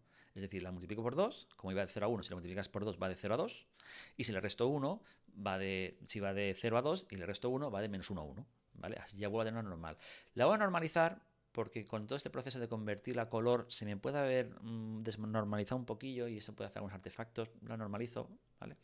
Y ahora viene The Model of the Quarter, que es la parte más complicada, que es leo la Z, ¿vale? Fijas del depth texture, leo, solo hay que leer un componente de color, porque la Z está guardada solamente con un componente de color, ¿vale? Y con este código que tenéis aquí, ¿vale? Yo paso este valor que va, de la V que va de 0 a 1, lo convierto a menos 1 a 1. Recordad que Clip Space va de menos 1 a 1, no va de 0 a 1, con lo cual lo multiplico la X que va de 0 a 1 por 2, va de 0 a 2, y le resto 1, va de menos 1 a 1, Clip Space va de menos 1 en X, menos 1 en Y, menos 1, 1 en Z también, y como cuarto componente le pongo un 1. Multiplico ahora este screen post que me ha quedado aquí, ¿vale? Que nos define esta coordenada de la pantalla, qué coordenada X y Y es, y también qué Z tenía. Fijaos que usamos la Z que hemos sacado de aquí, ¿vale? La multiplico por la inversa de la view projection, ¿vale? Esto me lo devuelve en unas coordenadas raras, nunca entendí muy bien qué son como aparecen las homogéneas, y lo divido por la W, y ahora sí, ¡papam! Aquí tendríamos la wall position de un píxel. O sea, dado un punto de la pantalla, sabemos en el mundo 3D dónde estaba esto. Pues mira, estaba ya lejos, estaba encima de la casa, esta es la parte de abajo de la rueda del coche, ¿vale? Con lo cual, a partir de este wall post, yo ya puedo pasarlo por todos mis algoritmos de render, de iluminación, ¿vale? Pues calcular desde el wall post hasta la luz, la distancia, o yo que sé, la distancia está de la cámara, por si yo que sé, hacer algún algoritmo, etcétera. Con lo cual, de aquí en adelante es el algoritmo de iluminación tradicional que vosotros podéis hacer, ¿vale? Y hemos dividido, fijaos, todo el algoritmo en dos fases, ¿vale? Entonces, para multipass, pues lo que yo os decía, es, enviamos una luz y toda la información de la luz, como decíamos antes, y pintamos este quad a pantalla completa, ¿vale? Fijaos que estamos pintando siempre quads a pantalla completa. No es lo mejor. Pintar quads a pantalla completa tiene coste. Luego veremos que podemos optimizarlo si pintamos una esfera en lugar de todo un quad. Pero para empezar, siempre es bueno, hacemos el algoritmo en el peor de los casos y luego vamos optimizando poco a poco. Y bueno, lo que decía yo, multipass, esto es exactamente lo mismo que hicimos antes, o sea, es hacer blend funcs y sumando cada una de las luces encima, una y otra, para ir iluminando los objetos que hay en la escena. ¿vale? Entonces, puede haber este problema, este pasaba el año pasado a bastante gente, que son los precision problems, que es cuando esto es cuando tienes ya programada la textura perdón, las shadow maps para las directional, ¿vale? O sea, aquí unas sombras, fijaos que los coches tienen una sombra que viene del cielo, que viene de aquí a la izquierda, es la luz de la luna, el moonlight que puse dentro del JSON. Aquí lo que está pasando es que la Z que yo he reconstruido a partir del depth buffer y la inversa, no es perfecta. O sea, ahí se me ha perdido un poco. Se me ha perdido un poco porque el Z-Buffer tiene ciertos problemillas y también se me ha perdido un poco de precisión porque la matriz también tiene, bueno, son floats y eso también hay mucha pérdida de precisión. Son operaciones que se han hecho. Con lo cual, al final, la Z que estoy guardando justo aquí no es exactamente la Z. Perdón, la wall position que yo calculo aquí no es exactamente la wall position de este píxel. Hay un pequeño offset ahí. Que por lo general no pasa nada, pero si tienes Shadow Map, recuerda lo que pasa con los Shadow Maps. El Shadow Maps, como compruebo si la Z está más cerca o más lejos, aquí si la Z que estoy reconstruyendo da la casualidad que está un poquito más hundida, un poco más hacia adentro, cuando calcula el Shadow Map dice, eps, que yo veo que este píxel está más para adentro, con lo cual algo lo tiene que estar tapando. En el Shadow Map, aquí él detecta que el suelo está más cerca, ¿vale? Entonces, lo que pasa aquí es que me crea este artefacto tan feo de que se ve bastante mal. ¿Cómo podemos arreglar esto? Bueno, o tener un debuffer con más bits, que es más complicado, o intentar no perder precisión, o la manera más sencilla es que incrementemos un poquito el bias en la directional light. Solo pasa en la directional light porque creo que es el caso más crítico, ¿vale? Entonces, bueno, hay que incrementar un poquito el bias y veréis cómo esto se arregla. Si no quisiésemos incrementar el bias, pues podríamos guardar también la coordenada, la píxel X y Z en otro gbuffer en lugar de reconstruir usando la Z, pero eso es más memoria, más coste, tal y cual, ¿vale? Bueno, solo comento para que veáis que hay soluciones. Vale, ¿y qué pasa con los píxeles del fondo, no? Porque ¿qué pasa con esos píxeles que no... el cielo, ¿vale? Que no has pintado nada. Esos píxeles cuando tú le das del Z-buffer valdrá 1. O sea, es el píxel que está más lejos posible, el valor el depth buffer cuando lo lees va de 0 a 1, con lo cual si lo lees valdrá 1. Entonces tú puedes decir, mira, si el píxel tiene depth igual a 1, este píxel está fuera de la escena. Este caso es bueno que lo controléis en el shader, porque si no veréis que en los píxeles que están al fondo aparecen cosas como, bueno, brillan y tal, pues se iluminarán con luces que no están allí y se volverá un poco loco el render, ¿vale? Ahora bien, si no quiero utilizar quads a pantalla completa, que hemos dicho que no es lo más óptimo, porque pintar quads pantalla completa para cada una de las luces, pues está pintando muchos píxeles, podemos hacerlo mucho más guay si pintamos una esfera justo alrededor de donde está la luz. Si la luz está aquí, ponemos una esfera y ahora aplicamos mismo shader que hemos hecho hasta ahora, todo exactamente igual, solo que ahora solo afectará a los píxeles estos que están aquí, ¿vale? Entonces, bueno, hay algunos casos que veremos que esto puede fallar. Por ejemplo, si esta esfera la pintamos sin cool face, se va a pintar dos veces, el lado de dentro y el lado de fuera de la esfera, con lo cual se me reiluminará doblemente, que esto es un error que pasa bastante a mucha gente. Si lo pintamos con cool face, el lado de atrás no se verá, solo se verá el lado de delante, guay, pero entonces pasará otra cosa, que es que cuando la cámara se meta dentro de la esfera, o sea, si la cámara se acerca mucho a una luz, la cámara estará dentro de la esfera y entonces no se va a iluminar porque no va a pintar nada. Detectará que está dentro de la esfera, no la pintará, no pintará ningún píxel, con lo cual no se verá la luz. Entonces, bueno, hay hacks como por ejemplo pintar el interior de la esfera, no el exterior, y ya está, ¿vale? Y para invertirlo, pues le puedes decir que cambie qué lado se ve, si el lado interior o el lado exterior de una esfera con la función from face, si no recuerdo. Creo que está puesto, luego lo veremos en algún ejemplo, ¿vale? Aquí, por ejemplo, he puesto el ejemplo de, suponiendo que yo tengo una esfera, ¿vale? Que yo os la paso ya. Yo uso este shader. Ahora bien, cuando yo lo hago con una esfera, ojo aquí, porque este sí que hay que multiplicarlo por la view projection de la cámara. Esta esfera hay que posicionarla donde yo le diga. La model, la view, todo eso aplica. Con lo cual, el shader no es exactamente el mismo, es un deferred wall space. Ahora no es un quad como el de antes, ese quad que pintábamos, que era un quad que venía pantalla completa y que las coordenadas ya estaban en clip space. No, esto es una esfera en coordenadas de objeto y hay que multiplicarla por la model, porque hay que posicionar en un sitio, hay que multiplicarla por la view projection para proyectarlo al espacio de cámara, etc. Con lo cual, cuidado, porque a esta sí que hay que enviarle la view projection, ¿vale? Y una model, en este caso, que la estoy poniendo la model en la posición de la luz, post X, post Y, post Z, y escalarlo en el tamaño que tenga el máximo de la luz, ¿vale? Y la model la enviamos también porque la vamos a necesitar, ¿vale? Y lo que decía antes, pintamos solamente el lado interior de la esfera, no pintamos el lado exterior, ¿vale? Y al final, bueno, pues eso es, desactivamos este buffer cuando ya hemos acabado, ¿vale? Desactivamos el blending y ahora cogemos esta textura que ya hemos pintado con todas las luces y la lanzamos contra la pantalla. De hecho, esta fase nos la podemos haber saltado porque podemos pintar directamente toda esta fase final directamente a pantalla, ¿vale? Pero da igual, creo que es mejor hacerlo así porque se ve un poquito más claro, ¿vale? Y eso es todo, la parte esta de aquí. Entonces, si quisiéramos optimizar un poquillo, ¿vale? Dentro de las opciones que hay para optimizaciones, podemos jugar con el Z-Buffer activando y desactivando si pintamos lo que está más lejos o más cerca con las esferas. Da igual, ¿vale? O sea, el problema que tenemos ahora es que si la esfera, por ejemplo, está detrás de la casa, cuando pintemos la esfera, se va a pintar este trozo de aquí y este trozo de aquí no la detecta como no debería pintarlo. Entonces, pues, se puede hacer algún truquillo, pero da igual. Ahora mismo no importa demasiado, ¿vale? Y... When creating the FBO, be sure to have the buffer. Sí, bueno, hay que activar el depth buffer porque lo vamos a necesitar. Ah, vale, sí. Bueno, para la fase final, ¿qué pasa con los objetos que son semitransparentes? Yo ahora ya he pintado toda la escena con los objetos opacos iluminados. Entonces, ahora me faltaría la fase final, que es, no, pero es que además tengo objetos que tengo que iluminar que son semitransparentes también. Entonces, si yo ya tengo activado un buffer que contenga el color ya pintado y el depth buffer ya calculado antes, podría activar ahora una pipeline forward, pintar los objetos semitransparentes con la función que ya teníais y se acumularían en el mismo color buffer con el mismo depth buffer, ¿vale? Si yo quisiera hacerlo aparte, aquí va un ejemplo de que yo puedo leer el depth buffer de la textura y copiarlo a este de aquí, ¿vale? Esta función de aquí que se ha puesto en el framework me permite coger el depth buffer y copiarlo dentro del Illumination FBO. Es decir, como lo voy a dibujar porque es que creo que no queda muy claro aquí en las slides y quizá debería haber hecho una slide extra, ¿vale? O sea, yo tenía al principio 4 buffers, ¿vale? Que teníamos, no sé, albedo, o sea, el color de cada objeto, yo qué sé, normal, ¿vale? Propiedades de material como el roughness y demás, y la Z, ¿vale? Entonces, este de aquí sí que tenía el depth buffer. Como tenía depth buffer, cuando yo pintaba cada objeto de la escena, cada coche, cada esfera, etcétera, etcétera, este de aquí sí que me hacía las oclusiones correctamente. ¿Qué pasa? Que ahora estoy pintando el Illumination Buffer, este de aquí, Illumination Buffer, que este es el que voy a pintar ya en la imagen final.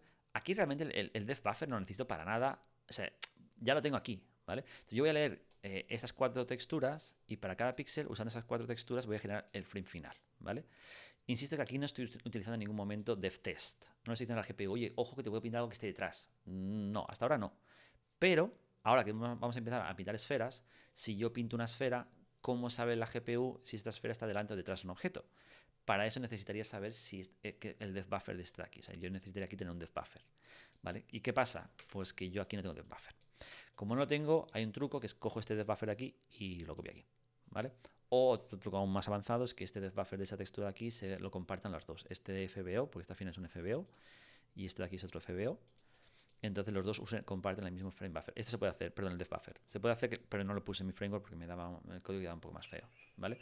Entonces, ahora esto ya funcionaría. Si yo copio este depth buffer aquí, ¿vale? Ahora si yo pinto una esfera, ¿vale? Si yo pinto una esfera en la escena, si hay un coche pintado, él puede detectar si está detrás o está delante, ¿vale? Porque ahora sí que hay un depth buffer que coincide con lo que hay pintado en la pantalla, ¿vale? Bueno, aquí pues un ejemplo de cómo copiar el depth buffer de una textura al FBO actual. Si le pones copy to y le pasas null, él entiende que lo que es pintar a la que está activada en ese momento. Vale, y nada, algunos matices finales. Tenemos componentes extra para guardar. El metal y el rough lo podemos guardar en 2 componentes de color. Si lo guardáis en diferentes componentes de color, recordad luego haceros un shader o algo para visualizar esto. O sea, hacer un shader que solo muestra componente alfa de una textura para ver si realmente cuando activo con esta textura de aquí y solo muestro este componente sale esto, o si de esta solo muestro este salga esto. Lo digo porque si no lo hacéis así, lo que os puede pasar es que luego queráis visualizar esta textura y no queréis que está correcta y no esté correcta y como no lo habéis visualizado, pues pasen cosas raras a la hora de hacer el render. ¿Vale? He puesto aquí el código de cómo guardar una normal, bueno, de una manera como mucho más optimizada, no sé dónde lo saqué, que es el de convertir una normal cuando la guarda para guardarla fijaos, en XY, en 2 componentes de color, ¿vale? Es un hack raro que hay por internet.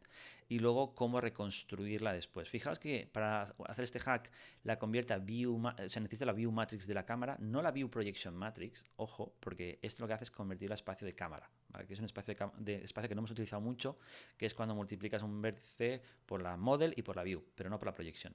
Eso se llama espacio de cámara.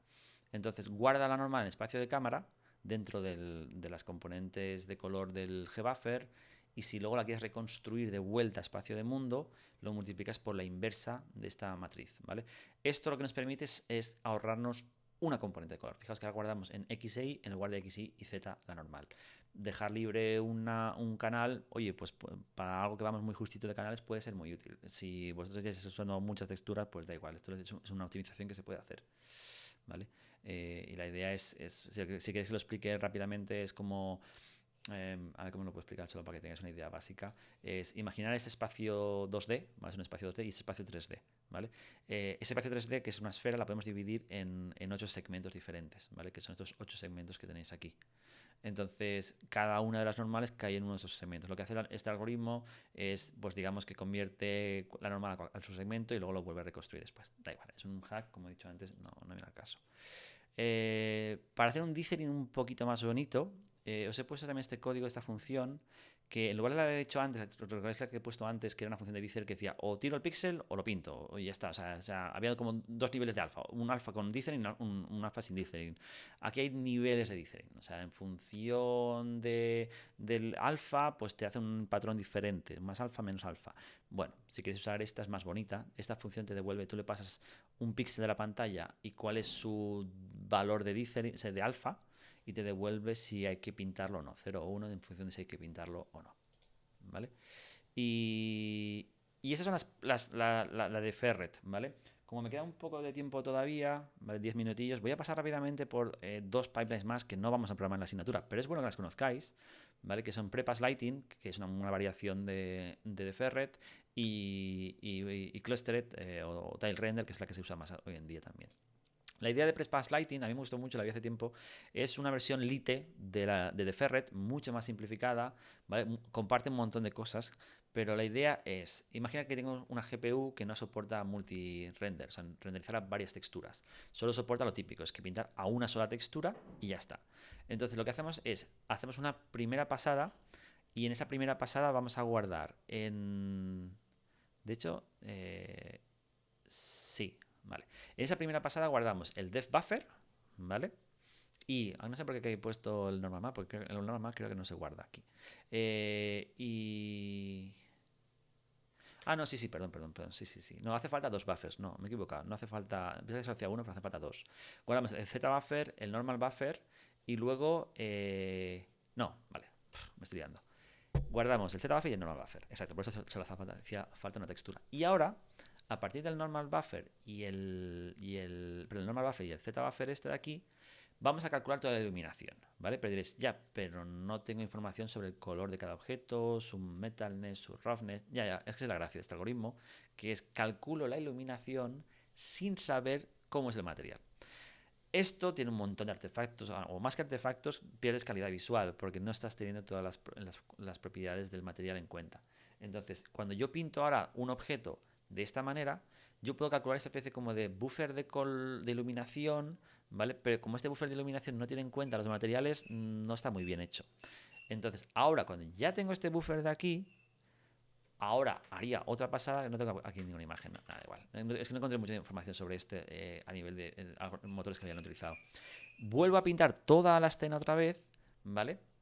Y ahora para cada píxel puedo leer de aquí dentro de esa textura cómo de iluminado está ese píxel. Y ahora si estoy pintando, por ejemplo, el coche, pues yo leo de qué color es el coche, es rojo, por ejemplo. Leo este de aquí, que es cuánta luz me ha llegado a este píxel. Pues multiplico este píxel por el rojo, ¿vale? Entonces saldrá el coche iluminado de rojo, ¿vale? Insisto, esto es muy chapucero en cuanto a que no tiene en cuenta las propiedades de los materiales. Entonces aquí hay hacks, como por ejemplo el guardar en la componente de alfa la cantidad de especular que había y demás. Es una versión muy simple porque solo hace falta un FBO con una textura, ¿vale? Pero pierdes que los materiales solo pueden tener muy poquitas propiedades, ¿vale? De hecho solo tiene una propiedad, que es el color y cuánta especular tiene y poco más. Bueno, da igual, lo he explicado un poco mal, lo sé, pero es que no se usa mucho, ¿vale? Yo lo he usado alguna vez porque me parecía divertido, original, pero ya os digo que como no tiene mucha calidad, no se usa. Lo que sí que se usa un montón, ¿vale? Es el Forward Plus, ¿vale? Forward Plus, Tilet, Clustered, tienen muchas variaciones, ¿vale? Lo veréis cuando se habla mucho de pipelines de render. La idea es, podemos hacerlo todo en Forward sin tener que perder tiempo en Deferred, porque el Deferred ya hemos dicho que tiene muchos problemas. Entonces, se puede hacer todo en Forward, ¿vale? Pero hemos dicho, el principal problema de Forward es que si pinto cada mesh y cada vez que pinto una mesh evalúo para ese píxel todas las luces, no me sirve, estamos perdiendo mucho tiempo. Entonces, podría hacer que solamente tuviera que pintar cada mesh una sola vez y saber para cada píxel cuántas luces le afectan. Esa es la idea. O sea, yo estoy pintando este píxel ahora en el shader de este objeto, del coche. Quiero saber cuántas luces le afectan a este píxel. O sea, no a toda la mesh, sino a este píxel en concreto. ¿Vale? Entonces la idea es dividir la pantalla en bloques, ¿vale? Esos bloques que veis aquí. Entonces yo calculo para cada uno de los bloques cuántas luces afectan, ¿vale? Por ejemplo, a este bloque de aquí le afecta una luz, a este dos, a este uno, a este le afectan tres luces, a este, por ejemplo, 6 luces. Se ve rojo es cuando hay más luces en este bloque, ¿vale? Entonces yo lo que hago es un precálculo que se suele hacer por CPU, aunque muchos motores ya lo hacen por GPU, ¿vale? En el que yo cojo cada una de las luces y miro a qué región de la pantalla le afecta y guardo una estructura de datos cuántas luces afectan a cada uno de los píxeles de las regiones de la pantalla. No por píxel, pues si lo hiciéramos por píxel tendría tanto coste que no saldría rentable. Lo hacemos por bloques de, yo que sé, de 16 por 16, 32 por 32 píxeles, etc. Con lo cual, yo tengo al final de hacer esta primera fase en una especie como de array, o sea, matriz, array de 2 dimensiones, para cada uno de estos bloquecitos, cuántas luces le afectan y qué luces son, ¿vale? Entonces, la idea es que si yo sé cuántas luces le afectan a cada uno de estos bloques, si luego ya cuando esta información la envío a la GPU y durante la fase de render yo pinto el coche y cojo el píxel que estoy pintando y le pregunto, oye, ¿este a qué bloquecito de todos estos tocaba? Y dice, a este de aquí. Ah, vale. Y voy a ese bloque y le pregunto, ¿y este bloque cuántas luces tenía? Y dice, pues mira, este bloque justo le afectaba la luz 4, la 7 y la 24. Vale, pues yo voy a esas 4 luces, las saco y uso esas 4 luces. Con lo cual, realmente estás ajustando mucho más. El número de luces que testeas por píxel está mucho más limitado a la región en la que estoy pintando, ¿vale? Y eso hace que pues, si pinto un objeto con una mesh muy grande, pues algunas zonas de esa mesh se van a pintar con más luces y otras se pintan con menos luces, pero no pintamos con la misma cantidad de luces para toda la mesh, ¿vale? Bueno, esto de aquí, dividirlo es... La idea es que para cada uno de estos tiles, a estas celditas se le llaman tiles, ¿vale? Como baldosas. Cada uno de estos tiles, digamos que podríamos definir cuál es el frustrum de ese tile y testear si la luz queda dentro de ese frustrum, ¿vale? Puede que una luz esté dentro de un tile, pero luego no se vaya a ver realmente porque hay una... Bueno, el ZBuffer lo tapa, ¿vale? Entonces, por CPU el ZBuffer nunca lo tenemos, pero por GPU sí. Por eso hay muchos algoritmos que lo que hacen es, de cara a testear qué luces hay en cada tile, lo hacen desde dentro de la GPU con una cosa que se llama Compute Shaders, que no vamos a hacer en la asignatura, pero es muy interesante, que le permiten ya decir, oye, dame el ZBuffer del frame anterior o de este frame. Si yo esto ya lo he hecho en la fase previa, he calculado el ZBuffer de alguna manera, yo ya puedo saber si una luz quedará dentro o fuera de la visibilidad de este tile. Y si queda fuera, no la pongo en ese tile. Con lo cual, puedo filtrar más las luces. O sea, puedo no filtrar las luces. Yo podría directamente para este tile, pues mira, afectan esas 7 luces. O podría usar el ZBuffer de esa región pequeñita, de todos los píxeles de ahí, por decir, es que quedará detrás, no hace falta. ¿Vale? Bueno, optimizaciones que se pueden hacer sobre este algoritmo. ¿Vale? Al final yo lo que acabo mirando es cada una de las luces, son aquí esta especie como de circulitos amarillos, en qué tile quedan. ¿Vale? Fijaos que cada tile al final es como una especie como de región así alargada. Entonces, aquí, por ejemplo, hay un ejemplo de que si esta luz queda detrás del ZBuffer, pues lo podría detectar. Bueno, eso es un poco más bestia, sabiendo la Z máxima y la Z mínima de cada tile. Entonces, yo al final guardo en cada tile qué luces hay. Vale. ¿Cómo podría yo subir esta información a la GPU, que es la parte complicada? Recordad que, claro, si yo guardo para cada tile cuántas luces hay, eso es un poco complicado, porque un tile podría tener 0 luces y otro podría tener 300. Worst case escenario. Entonces, ¿cómo puedo hacer yo para que decir, no, es que te puedo ajustar exactamente cuántas luces hay en cada tile? Hay un truco que es este truco que se llama la lista doble enlazada o algo así, doble indexed, ¿sí? Que es el siguiente, ¿vale? Imaginaos que yo creo una textura, ¿vale? Que le llamamos el light grid, es la que va a decir para cada tile qué luces le afectan, ¿vale? Entonces, en lugar de guardar aquí en cada píxel cuántas luces le afectan, esto puede ser como una imagen. Yo llamo píxeles porque este grid de tiles es como una imagen, entre comillas, ¿vale? Solo que no guardo RGB, yo guardo solamente información sobre qué luces afectan. Lo que pasa es que, como, claro, si usásemos, por ejemplo, hay gente que lo hace, de hecho, usar una imagen de que tenga pues tanto como celdas por tanto como celdas, y como tengo 4 componentes de color, pues en RGBA me da para guardar 4 posibles luces, ¿vale? Si yo guardo una lista de todas las luces, ¿vale? Imagina que tengo un array con todas las luces de la escena y lo subo a la GPU como un uniform, ¿vale? Subo un array que tengo, mira, la luz 1 tiene esta color, posición y tal, la luz 2 tiene color, posición, tal. Subo todas las luces a la GPU. Ahora yo podría desde ese light grid decir, pues mira, este píxel de aquí le afecta la luz 0, la 7 y la 24 y la 32. Pero es un máximo de 4 luces porque por componente de color solo puedo tener, RGBA. Ellos aquí lo proponen una solución mucho más chula, que es decir, no, vamos a hacerlo más guay. Creas otra lista más que dice, por ejemplo, a esta celda de aquí le afectan la luz, yo qué sé, la 2, 1 y 3, ¿no? Pues guardas 2, 1 y 3 en un array, y aquí lo que guardas aquí es dónde empieza el array de esta lista de aquí, en qué posición empieza, en la 0, ¿vale? Y cuántos elementos tiene. Tiene 3 luces, ¿vale? Entonces, pues esta celda de aquí le afectaría la luz de la posición 0, la 1 y la 2, ¿vale? Que son esta de aquí. Pues, entonces tú lees esta posición y te sale, pues mira, aquí te guarda la 2, la 1 y la 3. Vale, pues ahora saltas a la 2, la 1 y la 3. Que por ejemplo esta de aquí no le afecta solamente una luz.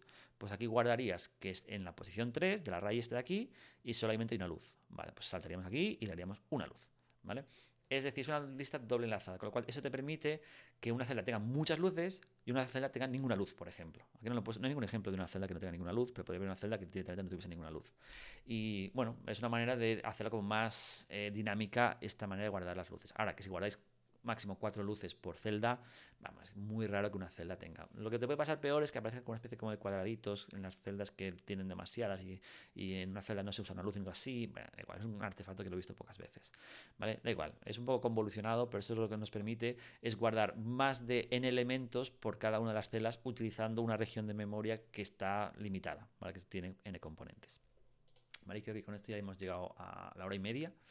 ¿Vale? Entonces ya digo, esta es la típica visualización de cuántas... Esta visualización, por cierto, es como si mostrásemos solamente el número de abajo, que es cuántas luces afectan a cada tile, ¿vale? Y lo coloreáramos, pues si tienes 0 tiles es azul y si tienes 4 tiles es rojo, por ejemplo. 4 luces en el tile es rojo, ¿vale? Y se ve así, entonces tú puedes ver si hay zonas con muchas luces o pocas, ¿vale?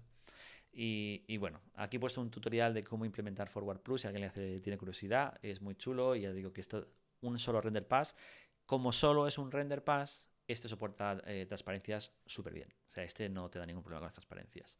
Más allá de lo que ya hemos visto hasta ahora, problemas de ordenar de lejos a cerca, pero más allá de eso ya está. ¿Vale? Entonces, bueno, los motores que tengan muchas transparencias, pues quizás digan, mira, tiramos por Forward Plus, y los que no tengan muchas transparencias tirarán por Deferred. ¿Vale? Aquí pues unas métricas rápidas en función de algoritmos, cuánto tiempo le lleva a pintar un frame y en función del número de luces. Entonces, por ejemplo, fijaos que el forward, a la que el número de luces va subiendo, ¡brum!, el coste se dispara, es muy lento. Fijaos que en Deferred, bueno, como hay que pintar una geometría para cada luz, también va subiendo. No tanto, pero también sube. Pero fijaos que el Forward Plus se mantiene bastante mejor, ¿vale? O sea, 128 luces y todavía aguanta bastante bien. Entonces, bueno, son ejemplos para que veáis que se puede jugar mucho con todo esto. Y nada, aquí os dejo todas las referencias que podéis ir mirando. Entonces, he puesto también aquí un enlace a The Visibility Buffer, que son las técnicas que utiliza el Unreal 5 para todo el tema de pintar una burrada de geometría por escena. Está muy chulo. Es una pipeline mucho más avanzada. Si a alguien le gustan las cosas más complicadas, es chulo. Y aquí, bueno, un montón de papers y artículos y demás donde hablan de diferentes algoritmos, ¿vale? Entonces, la idea para hoy es que entendáis que el proceso de pintado no tiene que ser tan sencillo como pinto meses y ya está, sino que, oye, que podemos jugar, que se pueden hacer cosas mucho más elaboradas para conseguir frames mucho más chulos, ¿vale? Y para conseguir el rendimiento mejor. Entonces, es importante, esto yo entiendo que al principio, si llegas a este tema, puede ser un poco, bueno, overwhelming, que te puede saturar un poco. Entonces, no pasa nada, miraré esta presentación todas las veces que hay, las slides, si veo que falta alguna slide, quizá la pondré, ¿vale? Y mañana yo implementaré esto. Y veréis que cuando lo implemente es súper trivial, ¿vale? No hay tanta complejidad. Quizás tanto escucharlo en papel puede parecer raro, pero luego es bastante sencillito, ¿vale? Vale, bueno, pues cualquier duda que tengáis me enviáis mails y lo vamos discutiendo. Y mañana o la siguiente clase veréis cómo se implementa esto en un momento dentro del motor. Y eso es todo. Espero que hayáis aprendido bastante y nos vemos en la próxima clase. Chao.